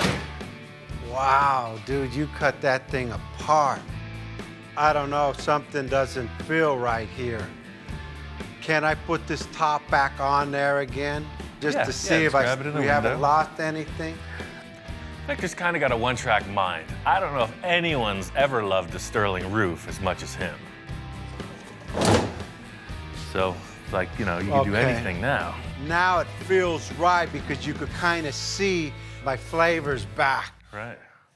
The number one thing I found out is that hydraulic unit is bunk. What happened was they filled it with oil. You were able to lift it 5 times and then it failed. So that either needs to be rebuilt or replaced entirely. I'm not concerned about the hydraulic. I was concerned that he's gonna cut my roof. You never know with Ian. So this thing's apart. I'm ready to get into the old Porsche, man. I got a couple ideas on that. I'll just take it all apart. By the time you come back tomorrow, this thing will be bare bones, ready for construction. But remember, one wrong cut of a wire, it won't turn on, it won't go. This thing has sensors everywhere. I know, that's what I was reading about online. I did my research. I know how to take it apart without messing up with the computer. I'm on board. Let's do what you gotta do. Might be a little painful to see it break apart. Like, really painful. You know how many people are gonna be pissed off at you, not me, people. He did it, I just watched. This is the part where some people flinch, but just like the surgeon in the operating room, you know, sometimes you just don't want to see it, but you want to get fixed. All right, man. I'll start taking it apart. Talk to you later. I'll just...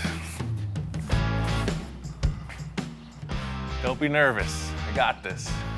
You know, I have complete faith in Ian, I guess. Well, first things first is to disconnect the battery and unbolt everything I can. This is the white glove tech disassembly. What Victor doesn't know is this is a lot like a Volkswagen, just a little more high tech. The whole idea is to retain the complete drivetrain down to every last wire that the computer has a sensor for. All of this stuff is critical if this is gonna pass emissions and if it's gonna run properly. If you ever tried to take a door off, say, a 55 Oldsmobile, this is a totally different game. I'm not planning on using any of these body panels, but I'm also not gonna beat them up. They're really nice. If we do have to retain something, we could just grab them and reuse it. Look how much stuff is hanging out beneath the fenders. Looks like a freaking Robotron or something. You can see how much room there is in the front of this car, which is perfect for the low nose profile we want to get in the end result. The OG is in the house. It's not my house, but we're still doing our same old thing. He's inspecting, he's checking stuff out, and I'm busy working as usual. What do you think? Like next level. I mean, we haven't done anything like this before. I don't think this dog is much into imports. You know, he likes the old school hot rods, customs. This is kind of a first. It's new territory. I'm guessing he's gonna warm up to it. I knew that everything from the doors forward was gonna unbolt. It came apart no problem. The back is a different story. I don't know what we're getting into. No turning back now. I'm waiting my whole life to do this.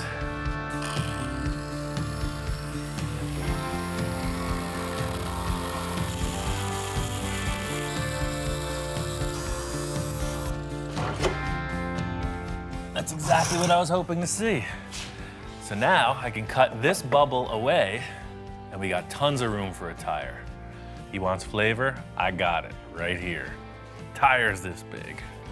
After I cut the outer fender skin off, I saw the inner wheel tub and I realized we can cut a straight line front to back and it'll allow us much more clearance for a bigger rim and tire combo. There's nothing like the smell of freshly cut Porsche in the morning. Look at that.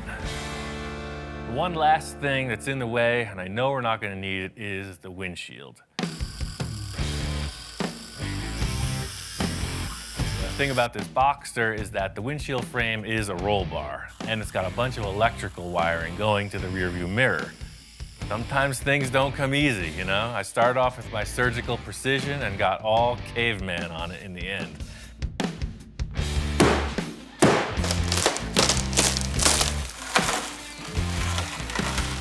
I love the choice Victor made with this Boxster. As a concept car, it's ideal. The fact that it's a convertible, all the structure's still there. That's a huge plus for a kit car scenario. If you cut the roof off a regular hardtop car, it gets flexible. It's a perfect base. It's a nice car. Glad to have destroyed it. No turning back now.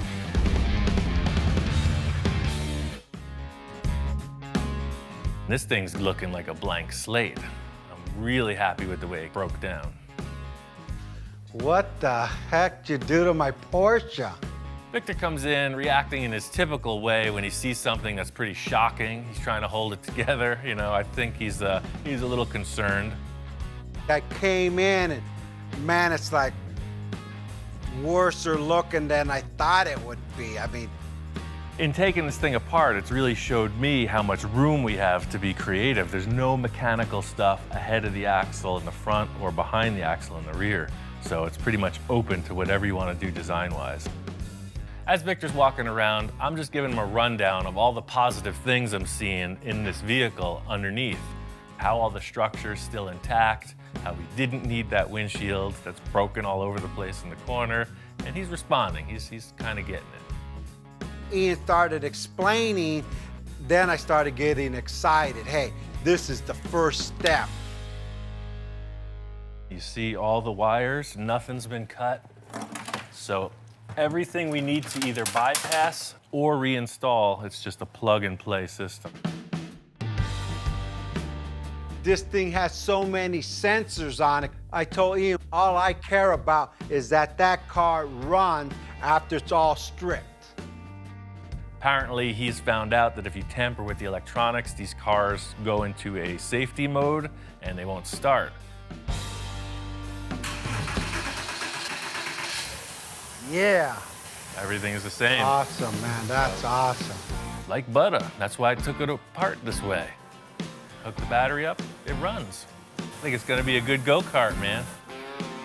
Victor's become pretty attached to this car, and just seeing that it ran, you know, he wanted to hop in once more. No rear view mirror. Nothing. Nothing in your way. He wanted to sit in the car that's all cut apart. What's more fun than that? Still feels good. Same car, man. Look at the wind's hitting my hair. I can't do a burnout, but I could. That's pretty cool. I seen it, I feel it, I taste it. Now I'm excited. Where's the body at? Well, we got that other thing, and I'm not sure. We got to fit it on and see if we got even something to start with. Now that we're this far, we got to put that roof on, make it work.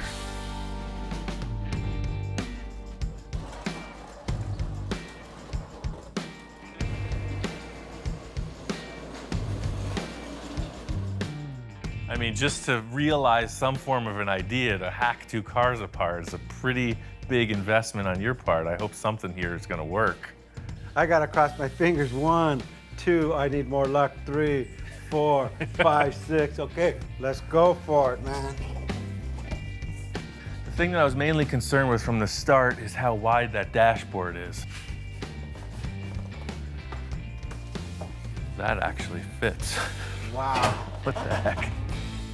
It is literally the exact same width, pillar to pillar. The dashboard totally fits in there. That's ridiculous. That's my roof. My cockamamie idea literally worked.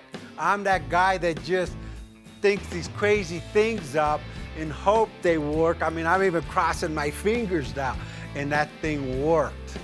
I think you rolled the dice and came up pretty good. Just seeing that this roof fits, I mean, that kind of makes me fearless at this point. I was very apprehensive, but I could see how your brain's working, you know? We could do anything. I mean, hey, now it's simple. We just got to design the whole car. The crazy thing is a lot of people might wonder what the heck we're so excited about, but you know, for me, it's the initial 2 days of mock-up, and that's what this proved, is that the concept is solid. You know, the whole car did have to get taken apart just so we could see this. When my children are born, it's like they're the most beautiful baby there is, and you're like, oh, and everyone's looking at it like, whoa, what's that guy looking at? The car only a mother could love. We got a little of that, a little of this, and a lot more of nothing. All we gotta do is build a car now.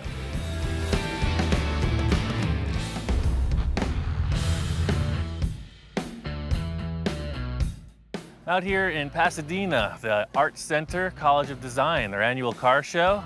This year's theme is called Hand Built, so it's featuring a lot of hand-built one-off and prototype cars. My homework assignment for Victor was try to find some flavor. You know, he's using that term constantly, so I'm not looking for any specifics here. Just trying to see what's on the ground and what's in the classroom.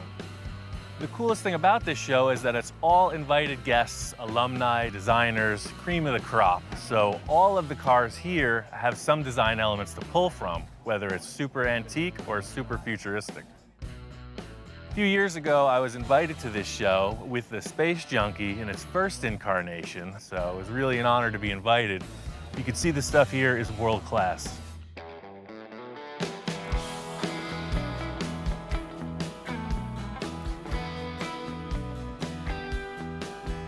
They got a lot of really expensive exotic cars here.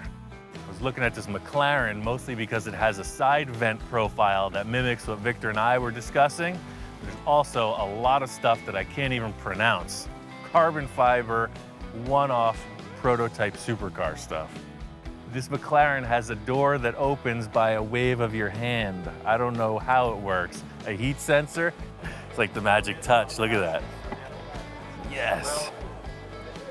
Super cool. Some of the things I was really paying attention to were the side vents, the exhaust placement, all the different features on these supercars. This would be a pretty interesting design for Victor's windshield, where the center comes through like that. I love these little fins coming off too. You don't see that. Same thing, all these cars, they have that divot in here and then flat. Some of them you see the engine, some of them you don't. All of these artistic things you're seeing are also for function. Tons of air vents, streamlined, just everything about them is about making the car fast and efficient. There's one bluish black car, all hand-laid carbon fiber. The exhaust is incredible, the interior is unreal. It looks like a video game rendering, but in 3 dimensions. It's like looking at any artist's work. They go through this phase or that phase, you see the work progress. When you look at the early cars, you see how it's evolved into what's going down the road today. So you can see how they're kind of dated. You know, the more modern ones are way more radical than these. Same thing with this one. That's the crazy thing. When you see the super modern stuff, if you didn't know the history, you wouldn't be able to identify them just by the look. But after studying it for a bit, they're pretty easy to pick out. You know what brand's what when you're looking at certain aspects of the vehicle. Walking through the center of the show, this is where they have all of the hand-built, one-off vehicles. A lot of aluminum bodies, just really incredible design and fabrication skill. I think this is freaking great, man. We're looking at this aluminum body that was made in the 50s or 60s. Very simple craftsmanship and tooling, and the result is like world-class finish. This guy knows his work for sure. This car's in bare metal, no filler. You can't see any seams, and there doesn't appear to be any waves in the panel work.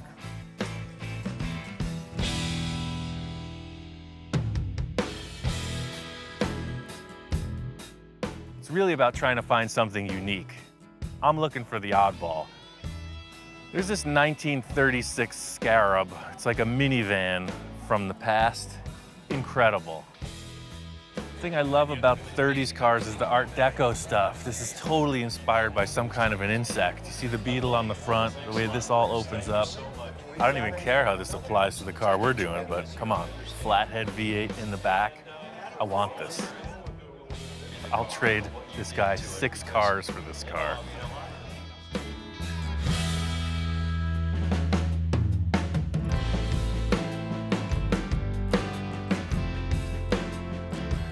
Walking through the classrooms here, you can see they are heavy on theory.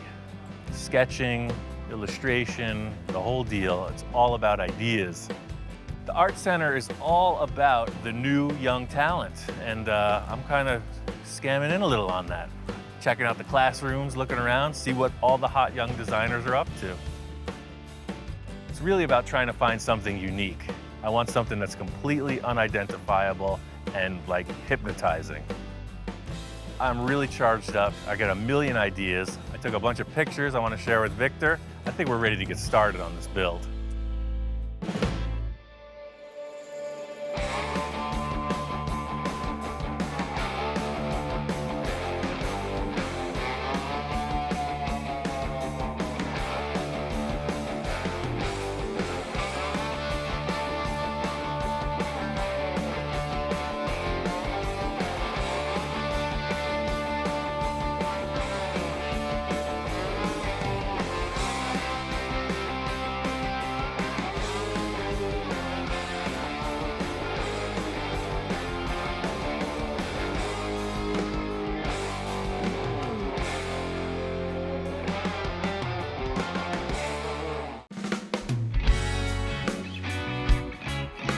So it continues. We're still in the early stages of this project, but we've committed to making a fiberglass mold of the body once it's finished. But in the meantime, we can build the car out of anything. We're creating things as we go, changing things on the fly. It's definitely unusual, but I have a few ideas on how to pull it off.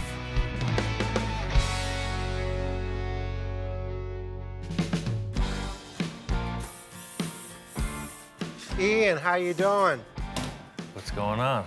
What did you do? That's pretty cool. I got the whole engine compartment kind of squared away. You know, I went with aluminum, and then I think like a riveted final detail would be pretty neat. You know, something real shiny down in there. As I walk in, you know, we got the back fenders kind of in place. It's still like a hodgepodge. You know, like Ian said, anything goes, because this is just like the clay mold. I love this because we still could put another element in here. You can do whatever you want in here. You know, this surface is represented. I really want to get these fenders so that there's no holes in the back of the car. Looking at it now, it's really loose, sort of like a patchwork quilt, not even stitched together yet. But I'm seeing the finished flesh on this thing, and it's gotta be set up correctly. I mean, the idea of screwing this Porsche quarter panel onto the Sterling body seems kind of strange. That ain't strange, that's like crazy. Yeah. Madman. Now I'm getting excited again. So what I was thinking was I just took this aluminum sheet, super light, and I just formed it over a piece of tube. That way it'll radius down into the engine compartment. So it's just gonna pop on here. It's gonna do the same thing as everything else we've built so far. It's just gonna represent a surface. Yeah. Slight body modification here. I'm gonna have to put something in there to hold that up. Bundled sweatshirt technique, sponsored by Carhartt. Thank you very much. See? Now you're solid. We got fiberglass, we got aluminum, we got a piece of my shoe, now we got a sweatshirt. Come on now.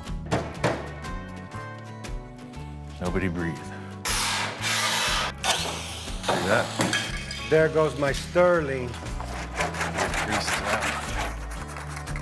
We got aluminum foil, we got duct tape. It looks pretty rough, and there's a word for it, and it ain't a good word. Custom bodywork. So this is all pretty distracting. I think we should just primer gray this area. That way we just have like a monotone looking thing we could build up off of. The aluminum foil just wasn't suspending itself like I had hoped. So I wanted to reinforce the whole taillight area with metal before we finalized the design. I could save this aluminum for my sandwiches, for peanut butter and jelly sandwiches tomorrow. I'm doing this fast and efficient, bunch of strips of a little thicker material. It's gonna end up right. This is just another super fast mock-up, you know, just to see what we're working with. By getting the go sign from that foil thing, you know, it's just a little bit rounder surface. I really just want to get rid of the rest of that Sterling in the rear quarter. The vents I know I don't want to see, so I'm going to fit in some panels there just to get this thing so there's no holes in the back of the car. Well, just spray that gray, see what we come up with. Stand back on it now. Let's take a good whiff of those paint fumes, start to dream. Man, I just go, that's like more like it. See, that totally changes the whole thing. Now you're not looking at all these panels. You just kind of blur your eyes a little bit. You got a fender, man. Ian's gonna do the other side the same, and I can't wait to see it after it's all put together. Everything that's happening here is pure sculpting. If you look at a sculptor, they start with an armature and they keep adding and adding whatever it takes to bring to the surface. I know it's gotta be refined, but we need to get there somehow.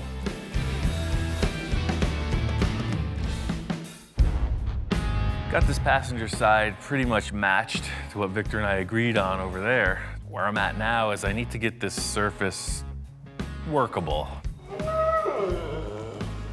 What are you crying about? It's like the freaking pitcher walking up to the catcher in a baseball game. It's like a whole thing going on here. He says it's time to put the fiberglass on. Can't make any calls until we see that surface represented. This primer coat was purely visual, just to get all the different colors out of the way. I gotta sand through, get the majority of these screw heads off, and then I'm just gonna lay a couple sheets of fiberglass over this work we did, just to give it a little more strength. Right now there's stuff all over the place, different heights, different materials. The fiberglass is gonna glue it all together and make a nice surface to work off. I want to be sure that this fiberglass is going to stick, so in this thing that I'm accomplishing is just giving some texture for the fiberglass to grip to. Truth be told, I'm not the most professional fiberglass guy. I have limited experience, but it's fascinating, so I keep trying. This is the problem we're facing with the metal. When you push down here, it wants to buckle up. As soon as this is wet, all those fibers are going to relax. The only advantage of using fiberglass at this stage of the game is that it's super flexible and it will bond to aluminum, fiberglass, and steel. To weld that thing, you'd have to make it out of one style of metal. Big, long, drawn-out process. a little like mopping the floor. It's a little like pouring syrup on your waffles.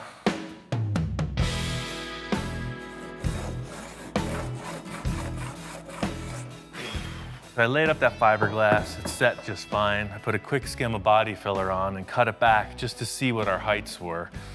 And I could see already, this taillight mock-up we did is gonna be way low. What I have here is this is the hip of the fender coming down, and the Porsche naturally dips way down into the taillight.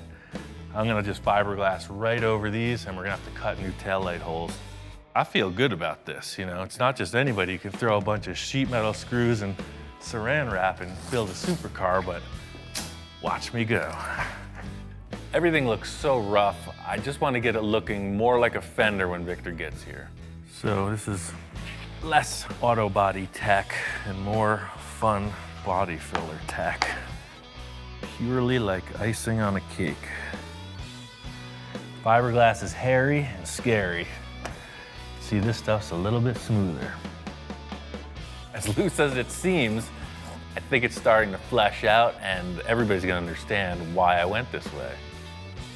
The idea here is to just get these two fenders pretty close, get a good representation. You can see the rear of the car is fleshing out. It looks pretty freaking massive. Super wide, super low. I can't wait to show Victor.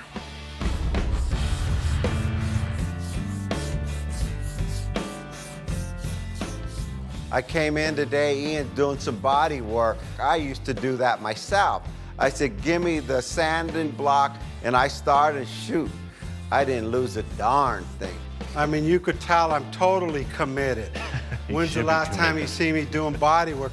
It's good to see Victor getting his hands dirty, you know, doing some of the body work.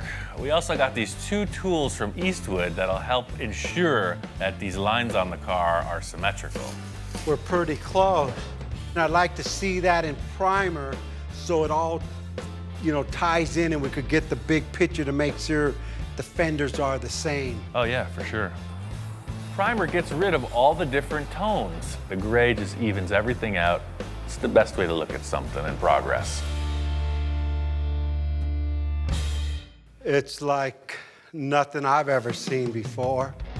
Flattening it out one tone, you can really see the shapes. A little refining on the driver's side, but I mean, that's a freaking massive rear end.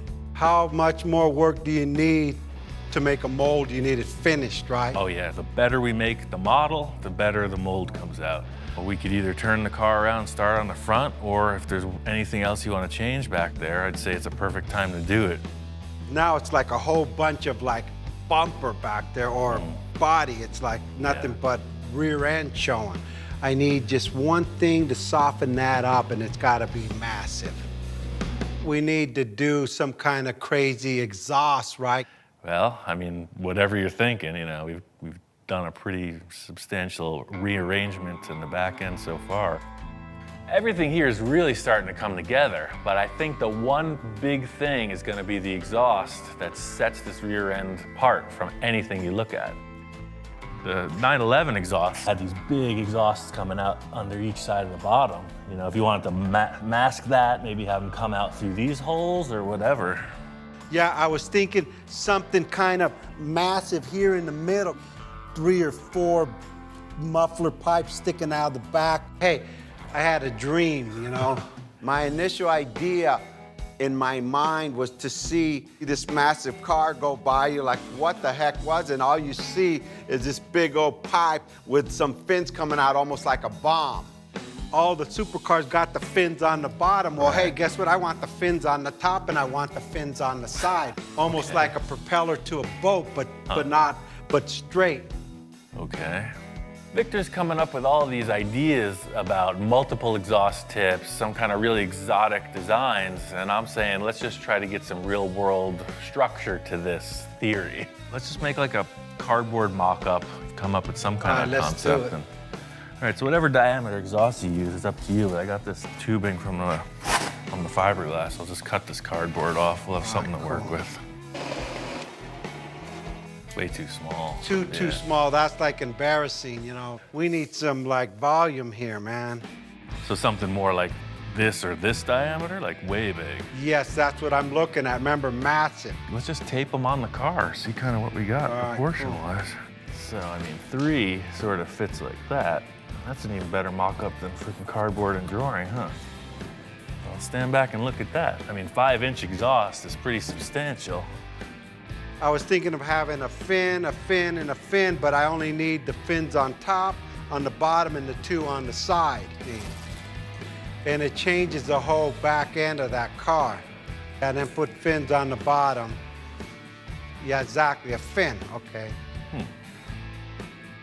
Victor's description of this theory is pretty elaborate. It's a bomb, it's a jet engine, it's fast, it's hot. A little hard to figure out exactly how it's gonna end up. We're just trying to get this concept as close in the mock-up to what's gonna happen in the real world. Ian, I feel like I'm in arts and crafts. I failed arts and crafts in school. So this is the same size diameter as the tape, so I mean, that's a pretty substantial exhaust pipe. And you know what, as I'm looking at it, maybe 2 will do it. Check it out, stand back, see what you think. I kind of like 3. Shop inspector's checking it out as well. I think he's gonna have the final word. Dude, what do you think? Cool? All right, I guess he said that's cool, he wants 3's the 3. number. 3's the number. I think it's gonna stick. As I left that, I mean, it was pretty loose mock-up. I mean, a lot of things could be changed or interpreted, but that's his problem. The thing is, when Victor's describing all this and coming up with a cardboard concept, I'm really starting to see my own vision of it, and that's the challenge in this whole thing. I gotta build it.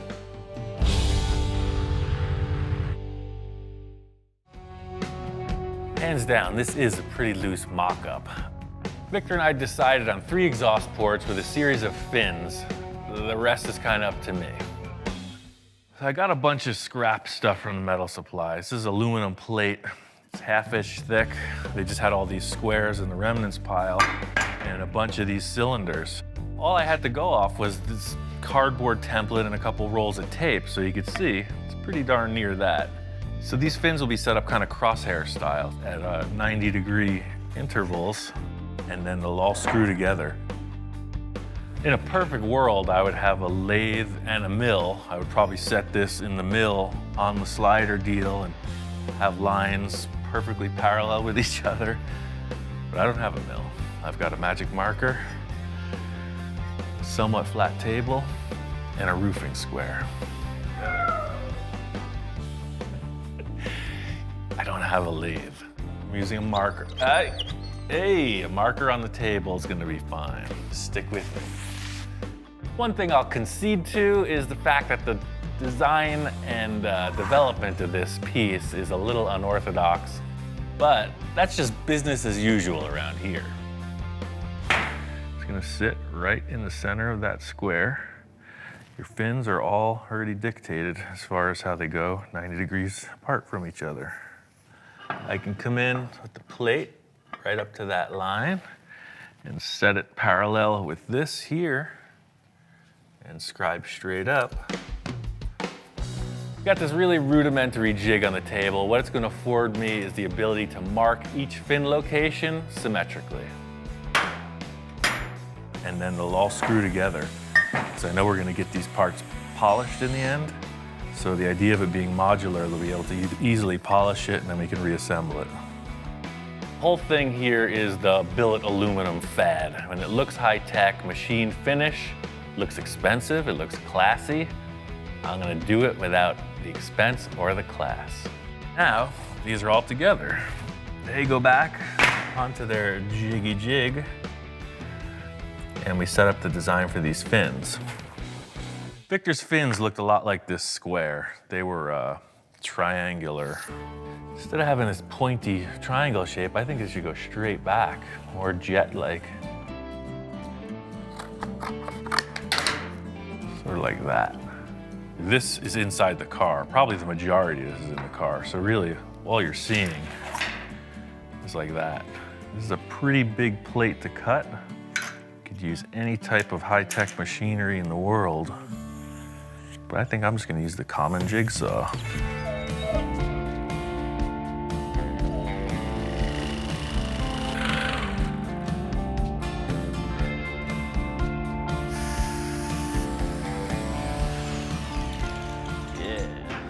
mean, this looks good, but I want it to look great. I think I'm gonna take a router and then make a radiused edge on all this. The dog's head is spinning. I don't think he's convinced for one iota that this is gonna work. Hey, not too bad for a couple carpentry tools, huh? What do you think? That edge looks so cool. I'm gonna do the same to these tubes.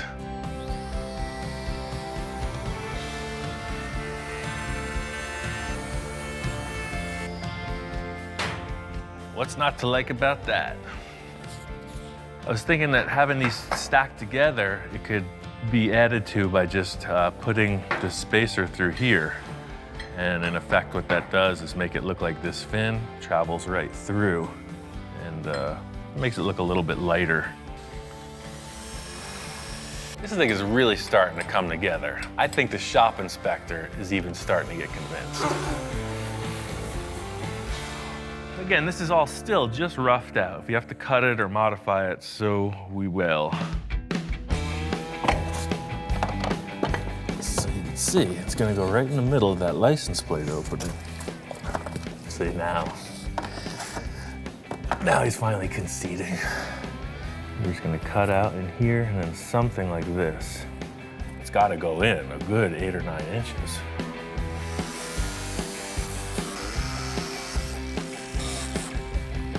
Aha! So the whole concept is these being the stock exhausts, we're gonna want something a little rowdier sounding, but we'll be able to work within the parameters of the stock exhaust setup, aiming right through here.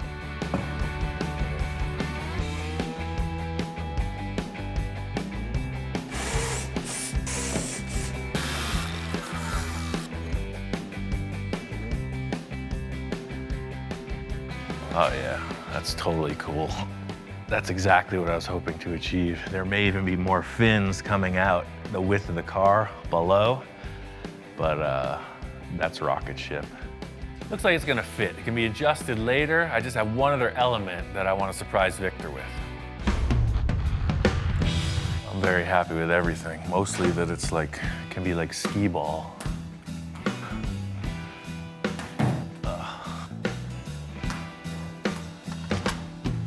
Ian, how's it going? Hey man, got that exhaust mocked up.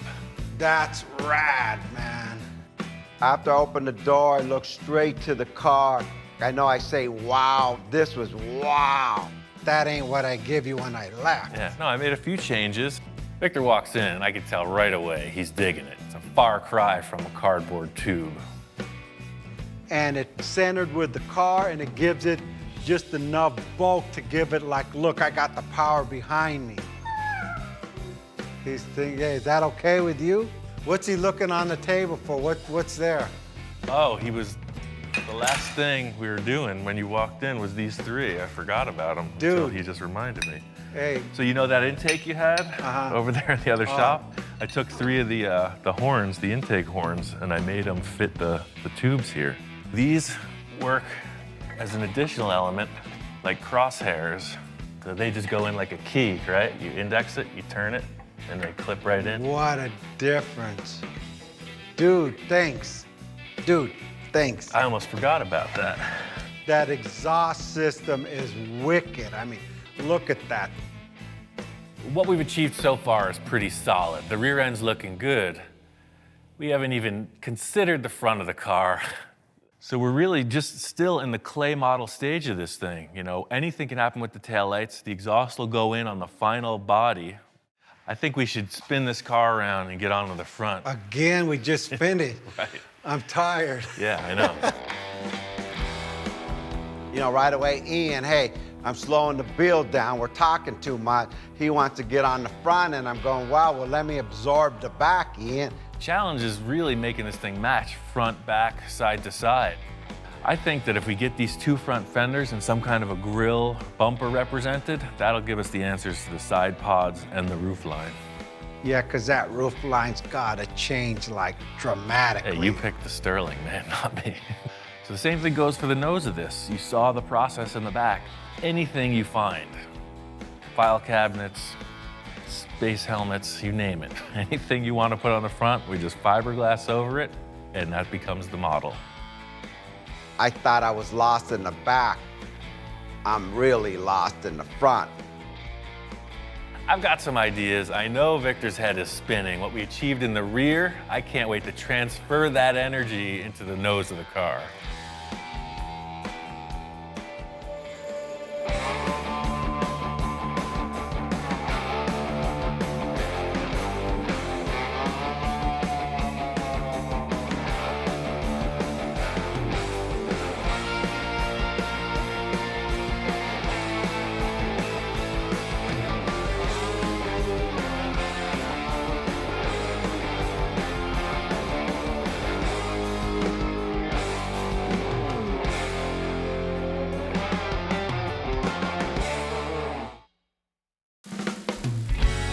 We are moving along with this build.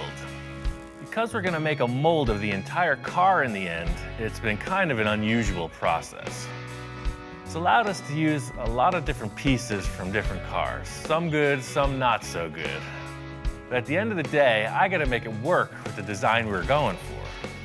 That's my favorite thing about customizing, is that you take something that exists and you make it your own. It's definitely a challenge.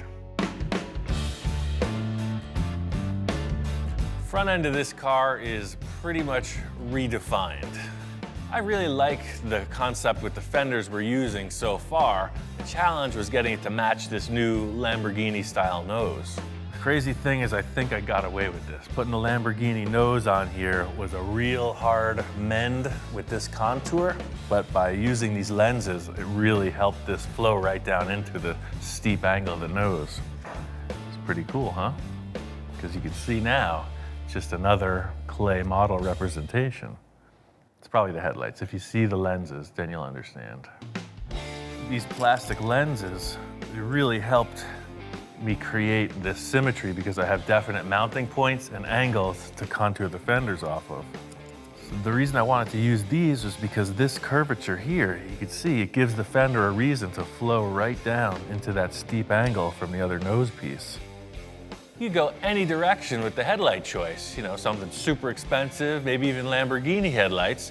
I went to the local scrapyard, looked around, and found something I could modify to work.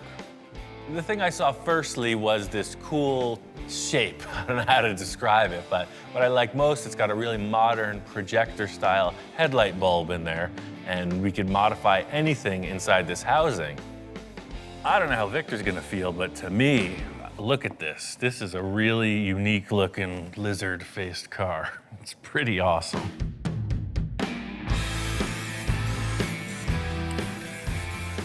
Needed some kind of symmetry, so I was able to make a template off of this grill opening, and that gave me the angle and the distance from this shape here, and then just flip it, and that's how you get the symmetry. I was using these as tools, but in the end, they look pretty darn awesome.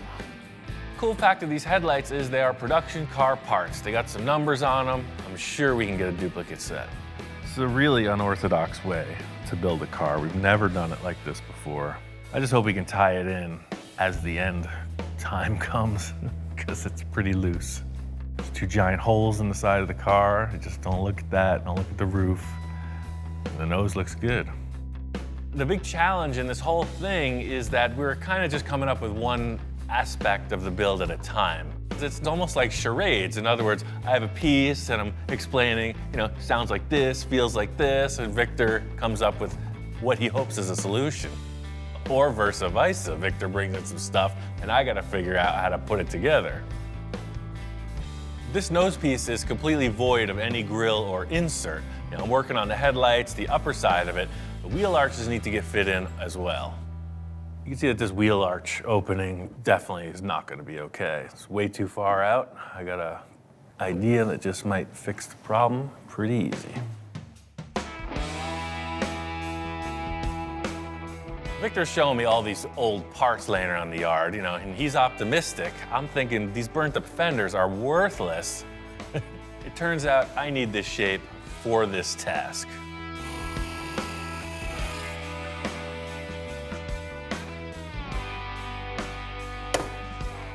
I You got your fender arch right here. Anything goes in this mold process. All we need to do is create a shape. It could be foil back there, t-shirts, newspapers. As long as the surface looks nice, we can mold on it. This nose is really coming together. Victor's coming in. We got to design this grille opening because that is going to make or break the look of the car.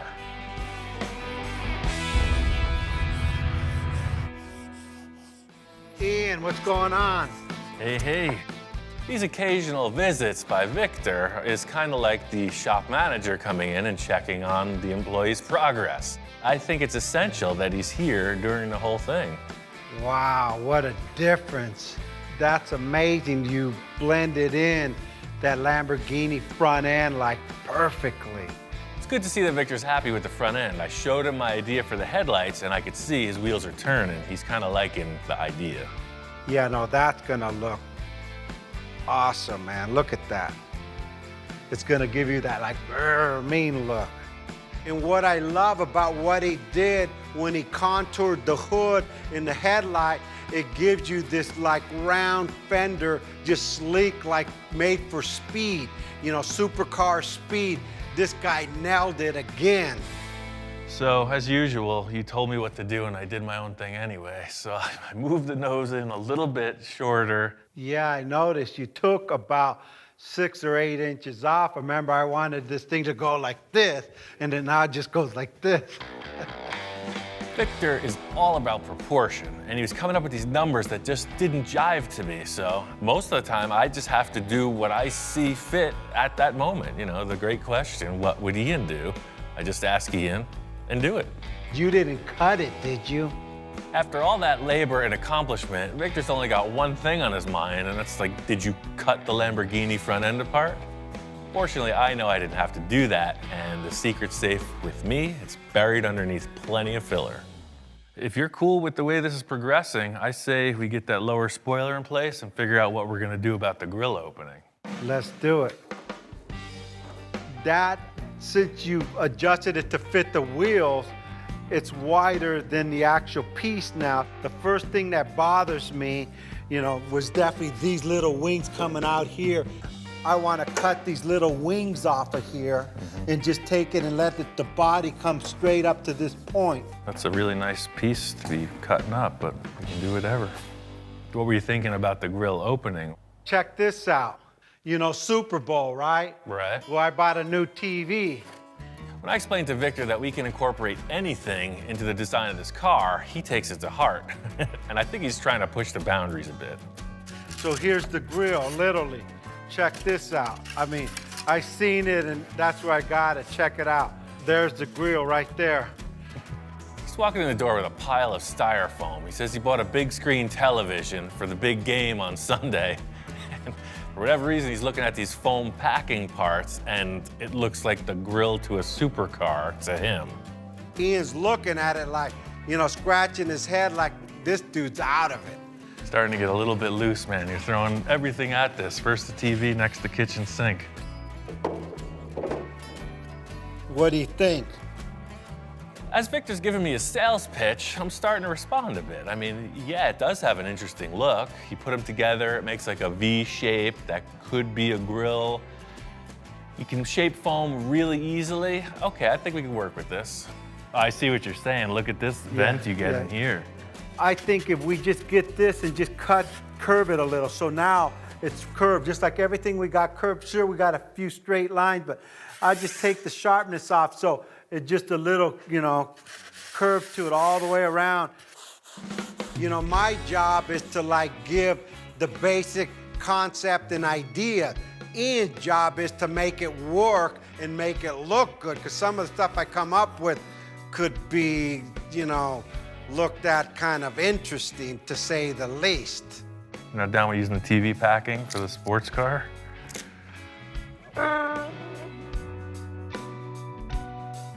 In here, this is the bottom piece. The screen in here for the radiator. The screen in there for the radiator. That baby's done. So you've been thinking about this a little while. I had it in my vision, but Yeah. since I bought a TV, that was the cheapest TV I ever bought. because now you got a Lambo grill.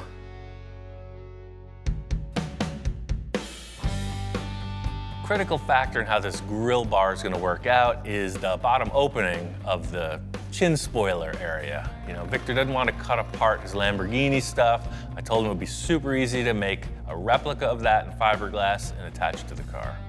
Well, now we haven't done anything weirder than this yet, but it seems like it's progressing fine. When you brought in the foam, the first thing I was thinking was, well, yeah, we just make a mold on that and we could lay it up in fiberglass or carbon fiber or whatever. But I could also make it out of aluminum to match the rear section. And metal, that's your specialty, man. You've mastered that art. That's what Ian's specialty is, metal. So I'm glad, you know, instead of playing with all this foam and fiberglass and this stuff, he's finally be able to use his strength in doing his fabrication. I think the extra effort's gonna be worth it. This is kind of like the jewel on the front of the car. I know I can pull it off, I just gotta make it happen.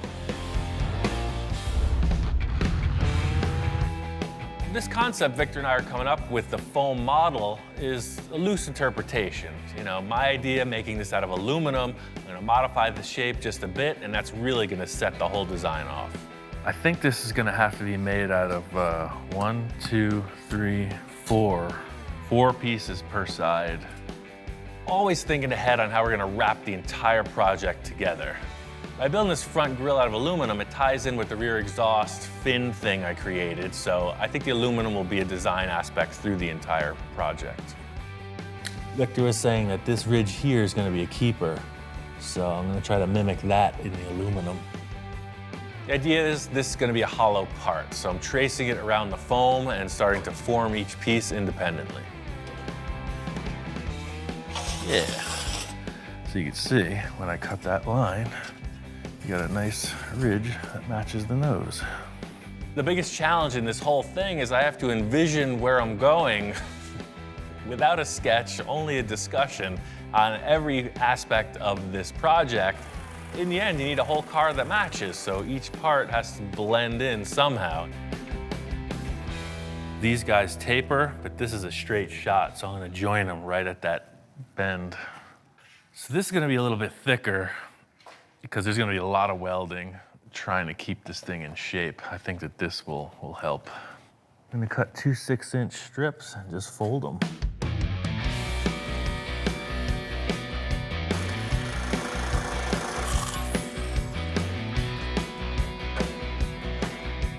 This material is kind of thick. It's starting to push the limits on this sheet metal brake, but it's working out. See, that handle's the result of some aggressive use. The main thing here is to make sure all the pieces have the same degree of bend and that they're all fit up symmetrically. 2 bottoms, 2 tops. It isn't really a complicated shape to create, but it's got to look like the foam model, so I'm just using that as a template. I'm literally building the metal panels around this foam structure just so it looks like our model. Even though we're modifying all the parts of this car as we go, what I try to do is make the most refined step towards the end game. So all this metal work, I'm really thinking ahead so that the keeper pieces are really a nice finish. So this is pretty much set up to weld. It'll take a long time to weld this without warping it and then sanding it so it looks seamless, but that's basically the idea. You got these 2 6-inch plates parallel and a nice crown on top. You know, just refined Victor's foam idea a little bit, but there's no waves in it. It'll be perfectly straight. This is a nice little project to take me away from all that sanding. So metalwork is kind of the realm I thrive in, and to do something really, you know, artistic is more like jewelry than just car body fabrication. So it's a nice change of pace. I'm using the TIG welder on this aluminum just because it's really versatile. In these odd shapes I'm welding together, I can make sure everything has got a full penetration weld. That way when I polish it back, it's still strong. The whole idea here is just keeping it light as possible. I didn't put any back on it because I'm gonna chop into here somewhere to fit around the body of the car. And then later I'll just put a couple cross tabs to brace it. Right now I'm just gonna sand off all this stuff until it looks like a perfect finished piece. finishing process on this metal part is just like bodywork. Using these 3M discs just to rough everything out. After I get the surface knocked down, it's just a series of finer grits to bring this thing out to a polish. It's just block sanding, man. I know it's boring. It's not as exciting as the rest of the stuff, but it counts. All right, so that's pretty much the story. So now all you gotta do is figure out how to put it on the car. Last thing is to fit this into the car body. So there's a number of areas I don't want to modify in the Lamborghini nose, so I'm notching this aluminum back. Little by little, it's gotta fit into place. And I want it to look nice in the end, so I'm making templates, making sure the cuts are symmetrical, so it just slips in tight, no big gaps.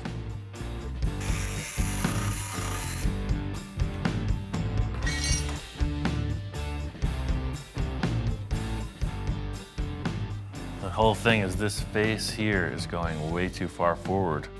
Part of what the remedy might be is to pie cut it. Came up with this idea to pie cut the V just so it fits in a little bit better.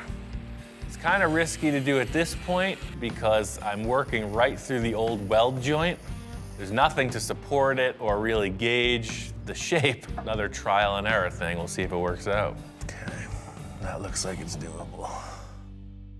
There's only this little piece of metal holding the whole thing together, so I gotta get that onto the table and weld it secure. Just gonna match these, weld them, and then we can set them in the car and join them. Pie cut worked out okay. Welded it back together, finished it off. I really want to get this in the car and see how it looks.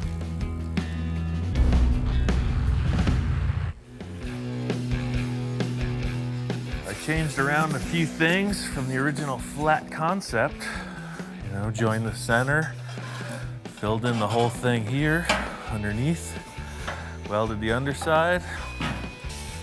In the end, if you want to polish it, that would be the next step, but right now I've maintained that nice defined ridge all the way through. I never built one of these before. It's just knew I could weld, and I had a vision. There it is. Building a grill bar like this is kind of a shot in the dark. You know I got the skills to do stuff, but it's very rewarding to see it finished and in the car.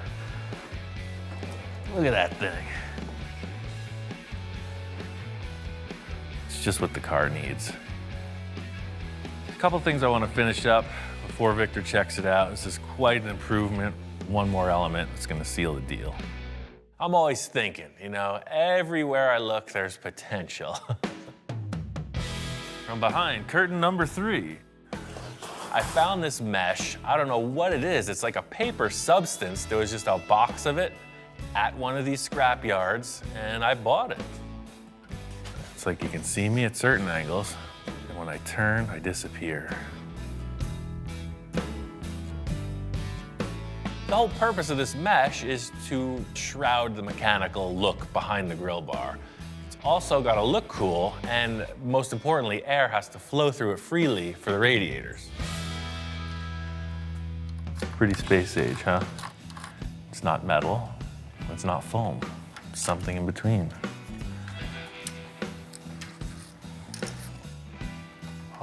Always with that. Give me some space.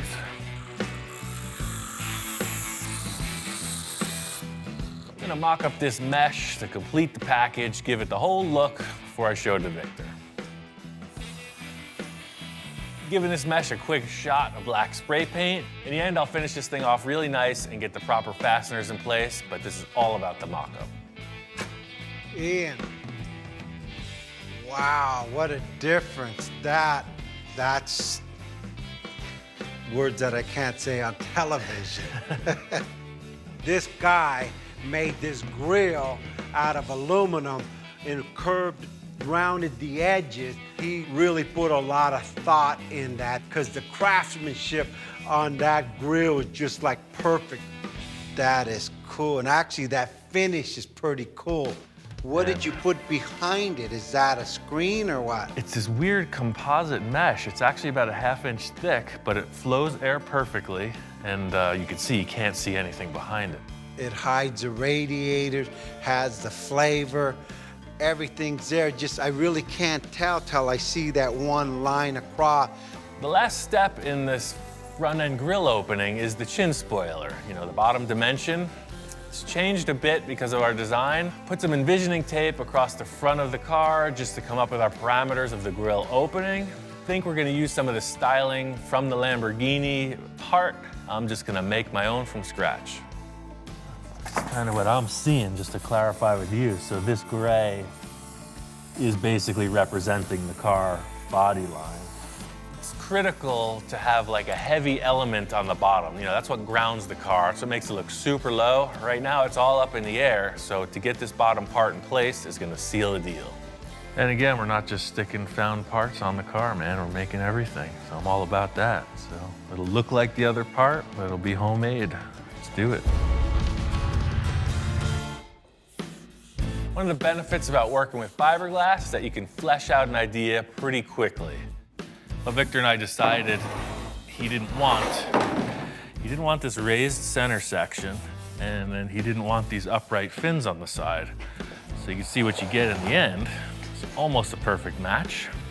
If he doesn't like it, we'll just do another one. Finishing touches are just to paint it gray, make it look like the rest of the car. You know, that's the neutral tone. Fortunately, this fiberglass nose Victor brought in has holes that was the same way that the original car was put together. They just bolt up. Done deal. Yeah, so now you really get that look. The whole thing with this design is it needs that bottom. Otherwise, it just looks like a suspension bridge, you know? It's just two legs. That bottom makes the two air vents completely apparent. One of the last things to do will be fitting the outside edges of the chin spoiler to the final contour of the fender. Leave an extra space for now, because you never know, something just might change. Just one step at a time. You know, you're looking at the car through these goggles. That's looking good. That, not so much. There's a whole thing going on. Definitely nailed this grille opening, where there's a whole world of trouble on top of that car. Can't look like a Sterling. Crazy thing about building these cars is that you get this small glimpse of victory, but then there's like a huge task on the next step. The ugly duckling in the equation is that roof. The big problem here is you got this massive flat panel. It just takes the nice curve of the car and it disappears. So the side profile of the car is dependent on this roof line. We gotta figure it out. I know that the roof was one of Victor's favorite parts. It's what set off this whole car build. So it's gonna be a delicate dance in telling him how much it has to be modified. Radically modified.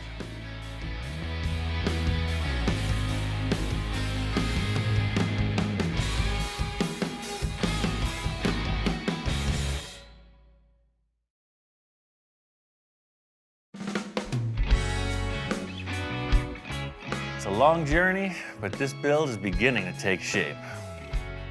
We started out with a Porsche chassis and a Sterling roof.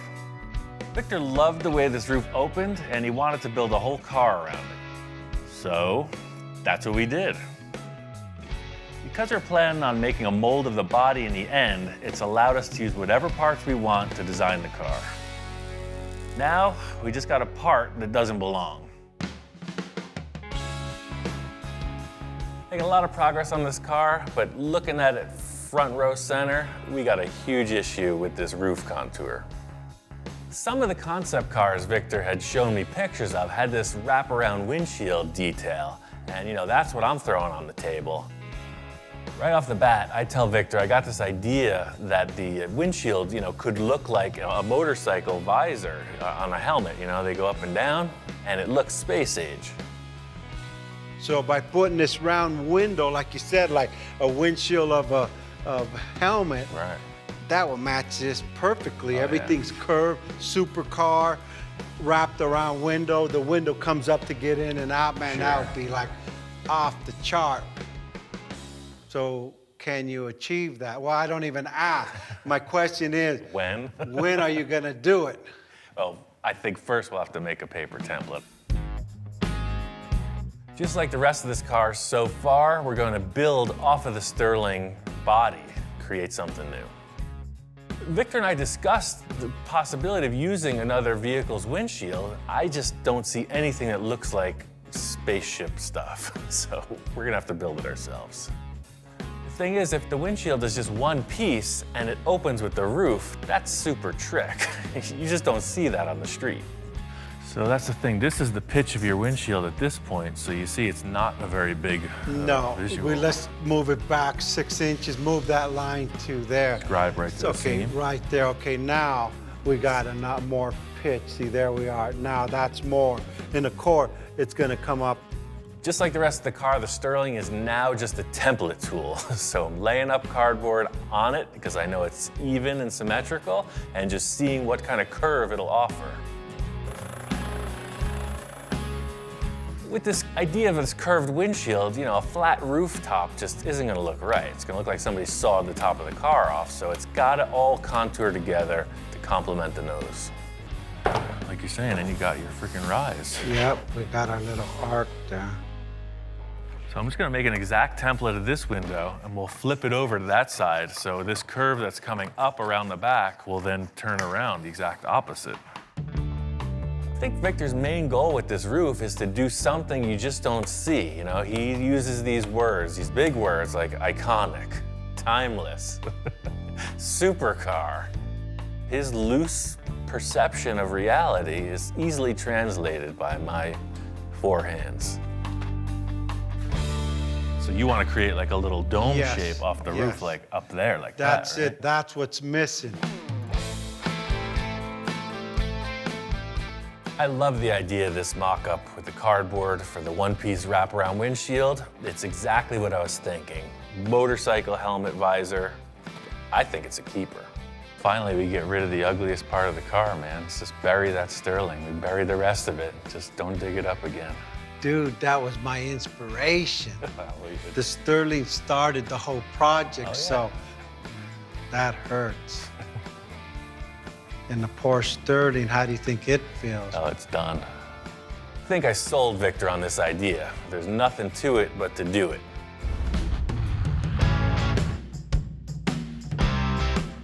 I sold Victor on this concept. All I have to do is accomplish it. So this is the template for the windshield. You know, this cool visor-like wraparound deal. The challenge here is getting this template into a good plastic template. It needs to be like a rainbow.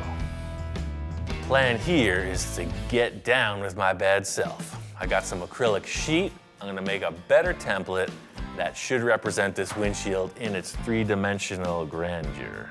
The reason I'm using acrylic is because it's very representative of how any material that supports itself will curve.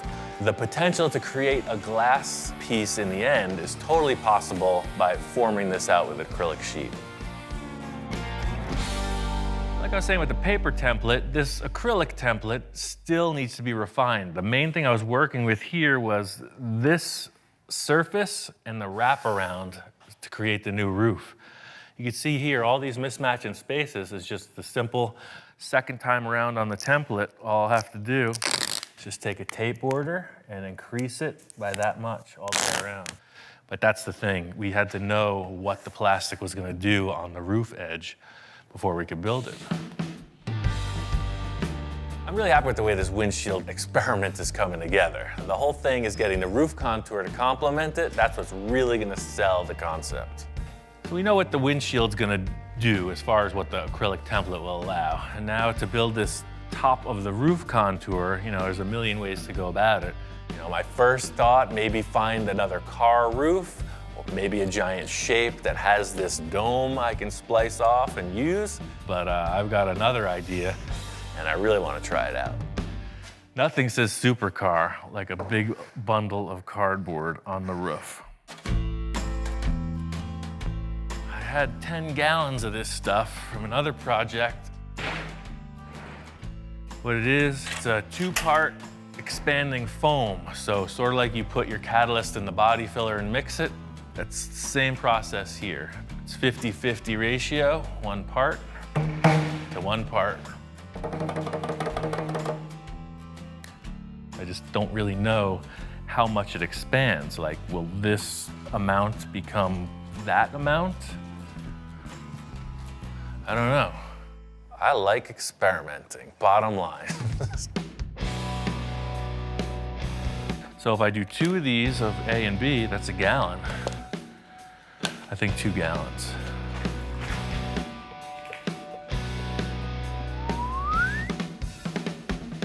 So that's 4 quarts of that. 2 of those. And now you start mixing. The whole thing is if I pour it on the car like this, fully liquid, it's just gonna go through all the cracks. I don't know, I'm just mixing it up. We'll see what happens. I still got 4 gallons left. It just became twice the volume. Here it comes. Get ready. Whoa. Wow, I didn't realize it was gonna be that fast. Wow, that was fast. Oh, we're gonna need more, totally. It's not stressing the barrier. It's growing just perfect. Uh-oh. We're about to experience a breach. It's still growing. The whole thing is, this is a huge challenge. It's the challenge of the lifetime, you know? Just trying to keep it festive, keep it lively, you know, always thinking of nonsense to get you through the moment. For the little 3-inch rise we needed, I think we've substantially overshot our goal. Shoot for the stars and you just right reach the moon.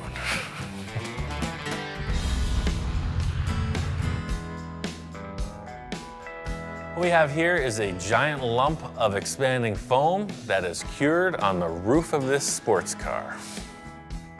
I think it's pretty clear the muffin is cooked.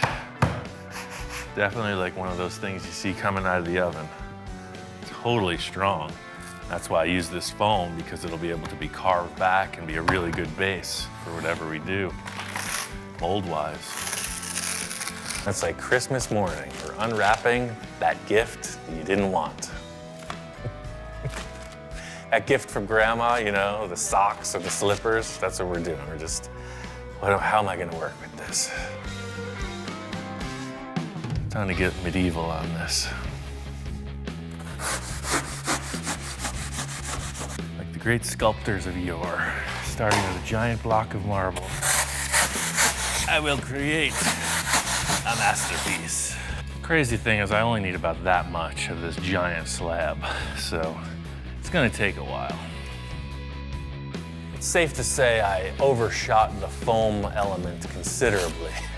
This is a lot of work cutting it back. It's pretty dusty. The good thing is I got these big air cooler fans from Portacool, and they are moving the air and keeping things fresh. It's kind of like chiseling through rock at this point. You know, you're just chunking away, getting these big shapes broken off. Got to smooth it out and get a little bit closer. That's what I'm going to use the belt sander for.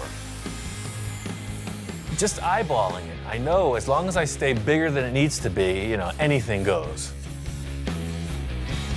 Wow, you got the Sterling out of the Sterling. As I'm getting sort of close, it's perfect timing, Victor gets here. I'm always monitoring his reaction. Looks positive so far. I put foam on the roof and then sculpted that back. So this isn't filler, this is a 2-part foam. You mix it up and pour it on the top. You know, him just walking in, I'm trying to explain. You know, he doesn't know where I've been. I'm trying to explain where I'm at. You know, see this angle, this complements that, and he's responding. You know what? Stand back and look at the side, because it's actually, check this out. I love the way that comes up and then back down. It gives you like, man, that car's going fast, and it's not even moving. Yeah. And no more Sterling in the Sterling in the Sterling. Nope. Now it's just, I don't know, what is it? Concept, baby. Here, check this out. Now you get the look. That's why I got a solid black, so you kind of get the effect of it having a tinted window. That's the thing about making a model. You don't really understand what it's made of in the end. Pulling this protective coating off, you see a nice glossy surface. It looks like a windshield. That sells it. Yeah, see, now it looks like a windshield because it's got that black reflection, right? Wow. I mean, that's cool. I mean, that's supercar. Yeah. Everything I wanted. The round windshield We got the curve on the top, needs a little bit of adjustment. Yeah, but now looking at it, that's the whole thing. This just being a mock-up with templates, just with the way that the roof comes together, check out this line with the tape. Like that, so that this was the roof, and this line was kind of going back into the fender, Yeah, because it almost looks like there's a flat top on it. That's a good idea, but watch, you stand back there, check this out. Victor's always talking about when you walk in the door and look at it, where does your eye go? What needs to be improved? He's saying that the windshield in the rear portion could be contoured a little, could be swept down a bit. And the more he's laying it out, it makes perfect sense to me. It does look way more streamlined. Let me spray that top of the window gray. We'll peel back the tape, and then we'll know what we're dealing with. This is exactly why Victor comes in periodically. He's not there for the monotony. He comes in, does a few checks, and then we move forward. And it gives you more roof. It actually looks like, more structure on that thing.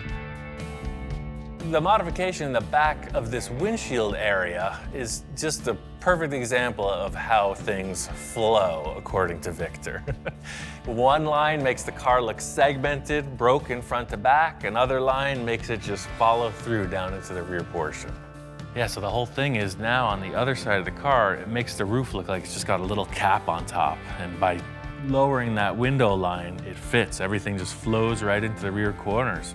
It's them last little details to make these designs work. Really happy with the way this roof concept has come together. There's just one more thing I got to accomplish to wrap this thing up.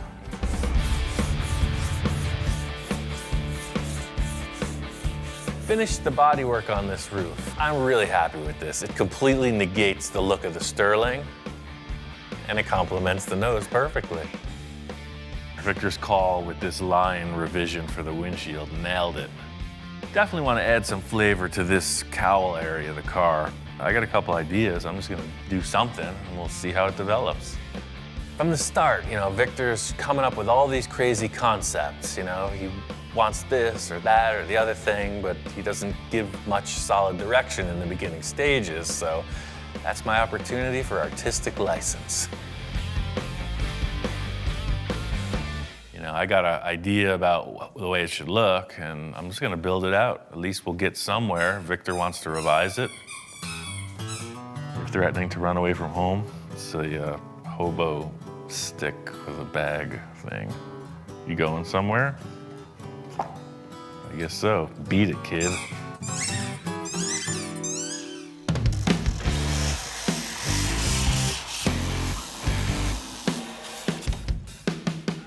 In simplest terms, what I've been thinking about is creating like a cowl induction look. On modern cars, air intake is right below the windshield, and I think this would benefit from a styling cue in that vein. What I want is for this windshield angle to be replicated in the vent here. So this comes down, steps up a little, and goes right down. So that's out of line. Take it off. I mean, no mercy here. That's why we're building this model. First things first is to just hack away a large portion of the car that we don't need. What this is doing is twofold. It's shortening the perceived length of the hood, but by sectioning it down, it also makes the car look lower. It makes the windshield dive down. It's aggressive.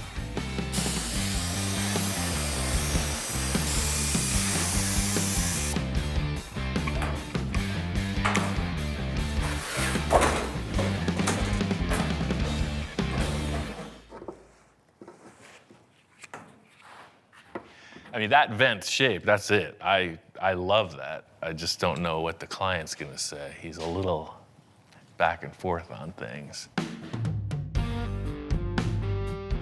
I'm into it. This thing took it from this bland kind of hood detail to something representative of a supercar. The thing is, with this just being a mock-up, I want to throw everything I can at it. This is gonna be a vent. Just using this honeycomb mesh, was just laying around the yard. What it's doing is just representing a grill, and that's what's gonna be here in the end, some type of vent. Sprayed it gray just to stand back and check it out. You know, matches the rest of the tone of what we're building. Looking at it, it kind of needs another element. What this thing needs is something to make it look more faster. It needs fins coming from the center like that. Just like on the tail end piece. Check this out. Always thinking about how to tie this whole car together. We've got this awesome rear exhaust port look thing. It's got these fins on it. It looks rocket ship inspired, like it's flying or something. So hey, why not put some more fins on the car, you know? I want these fins coming out of that vent I just built. Same idea.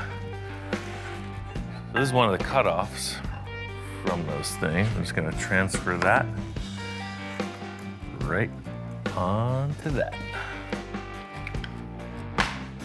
Put these things in place and see if we got something.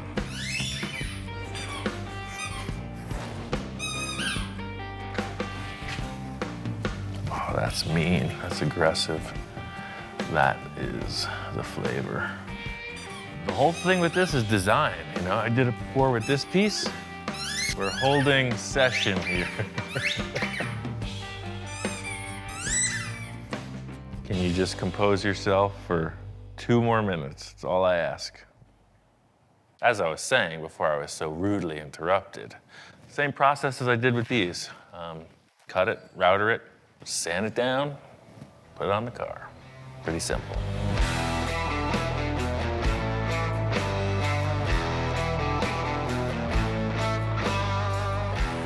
These little cowl fin things, you know, I want to make them out of aluminum. I want everything front to back to have the same stylized aluminum element. Big chunk of aluminum plate, cut it out, finish it, router it, finish it again.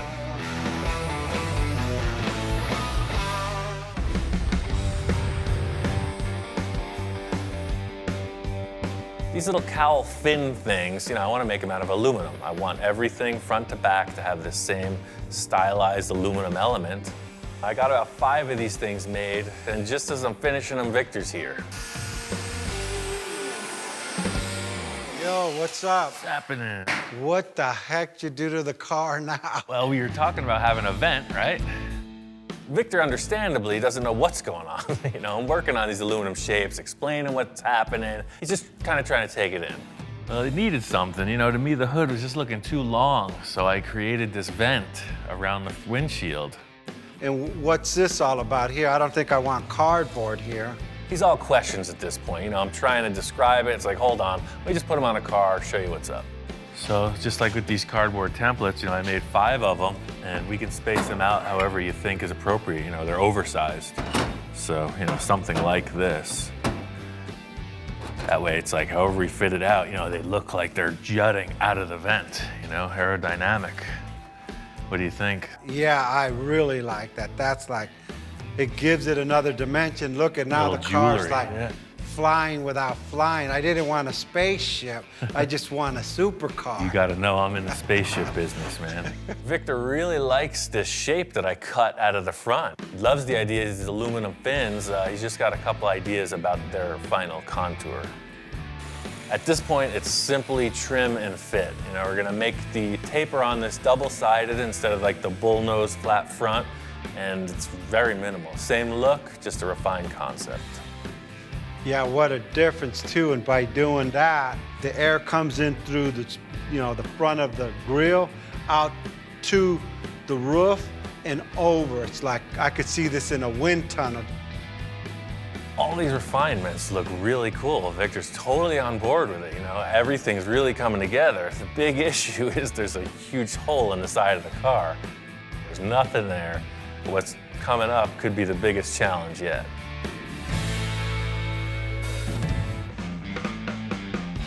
I got a little something. Check it out.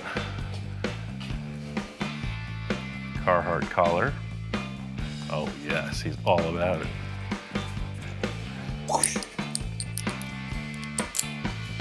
Check that out. High fashion for dogs. But wait, there's more.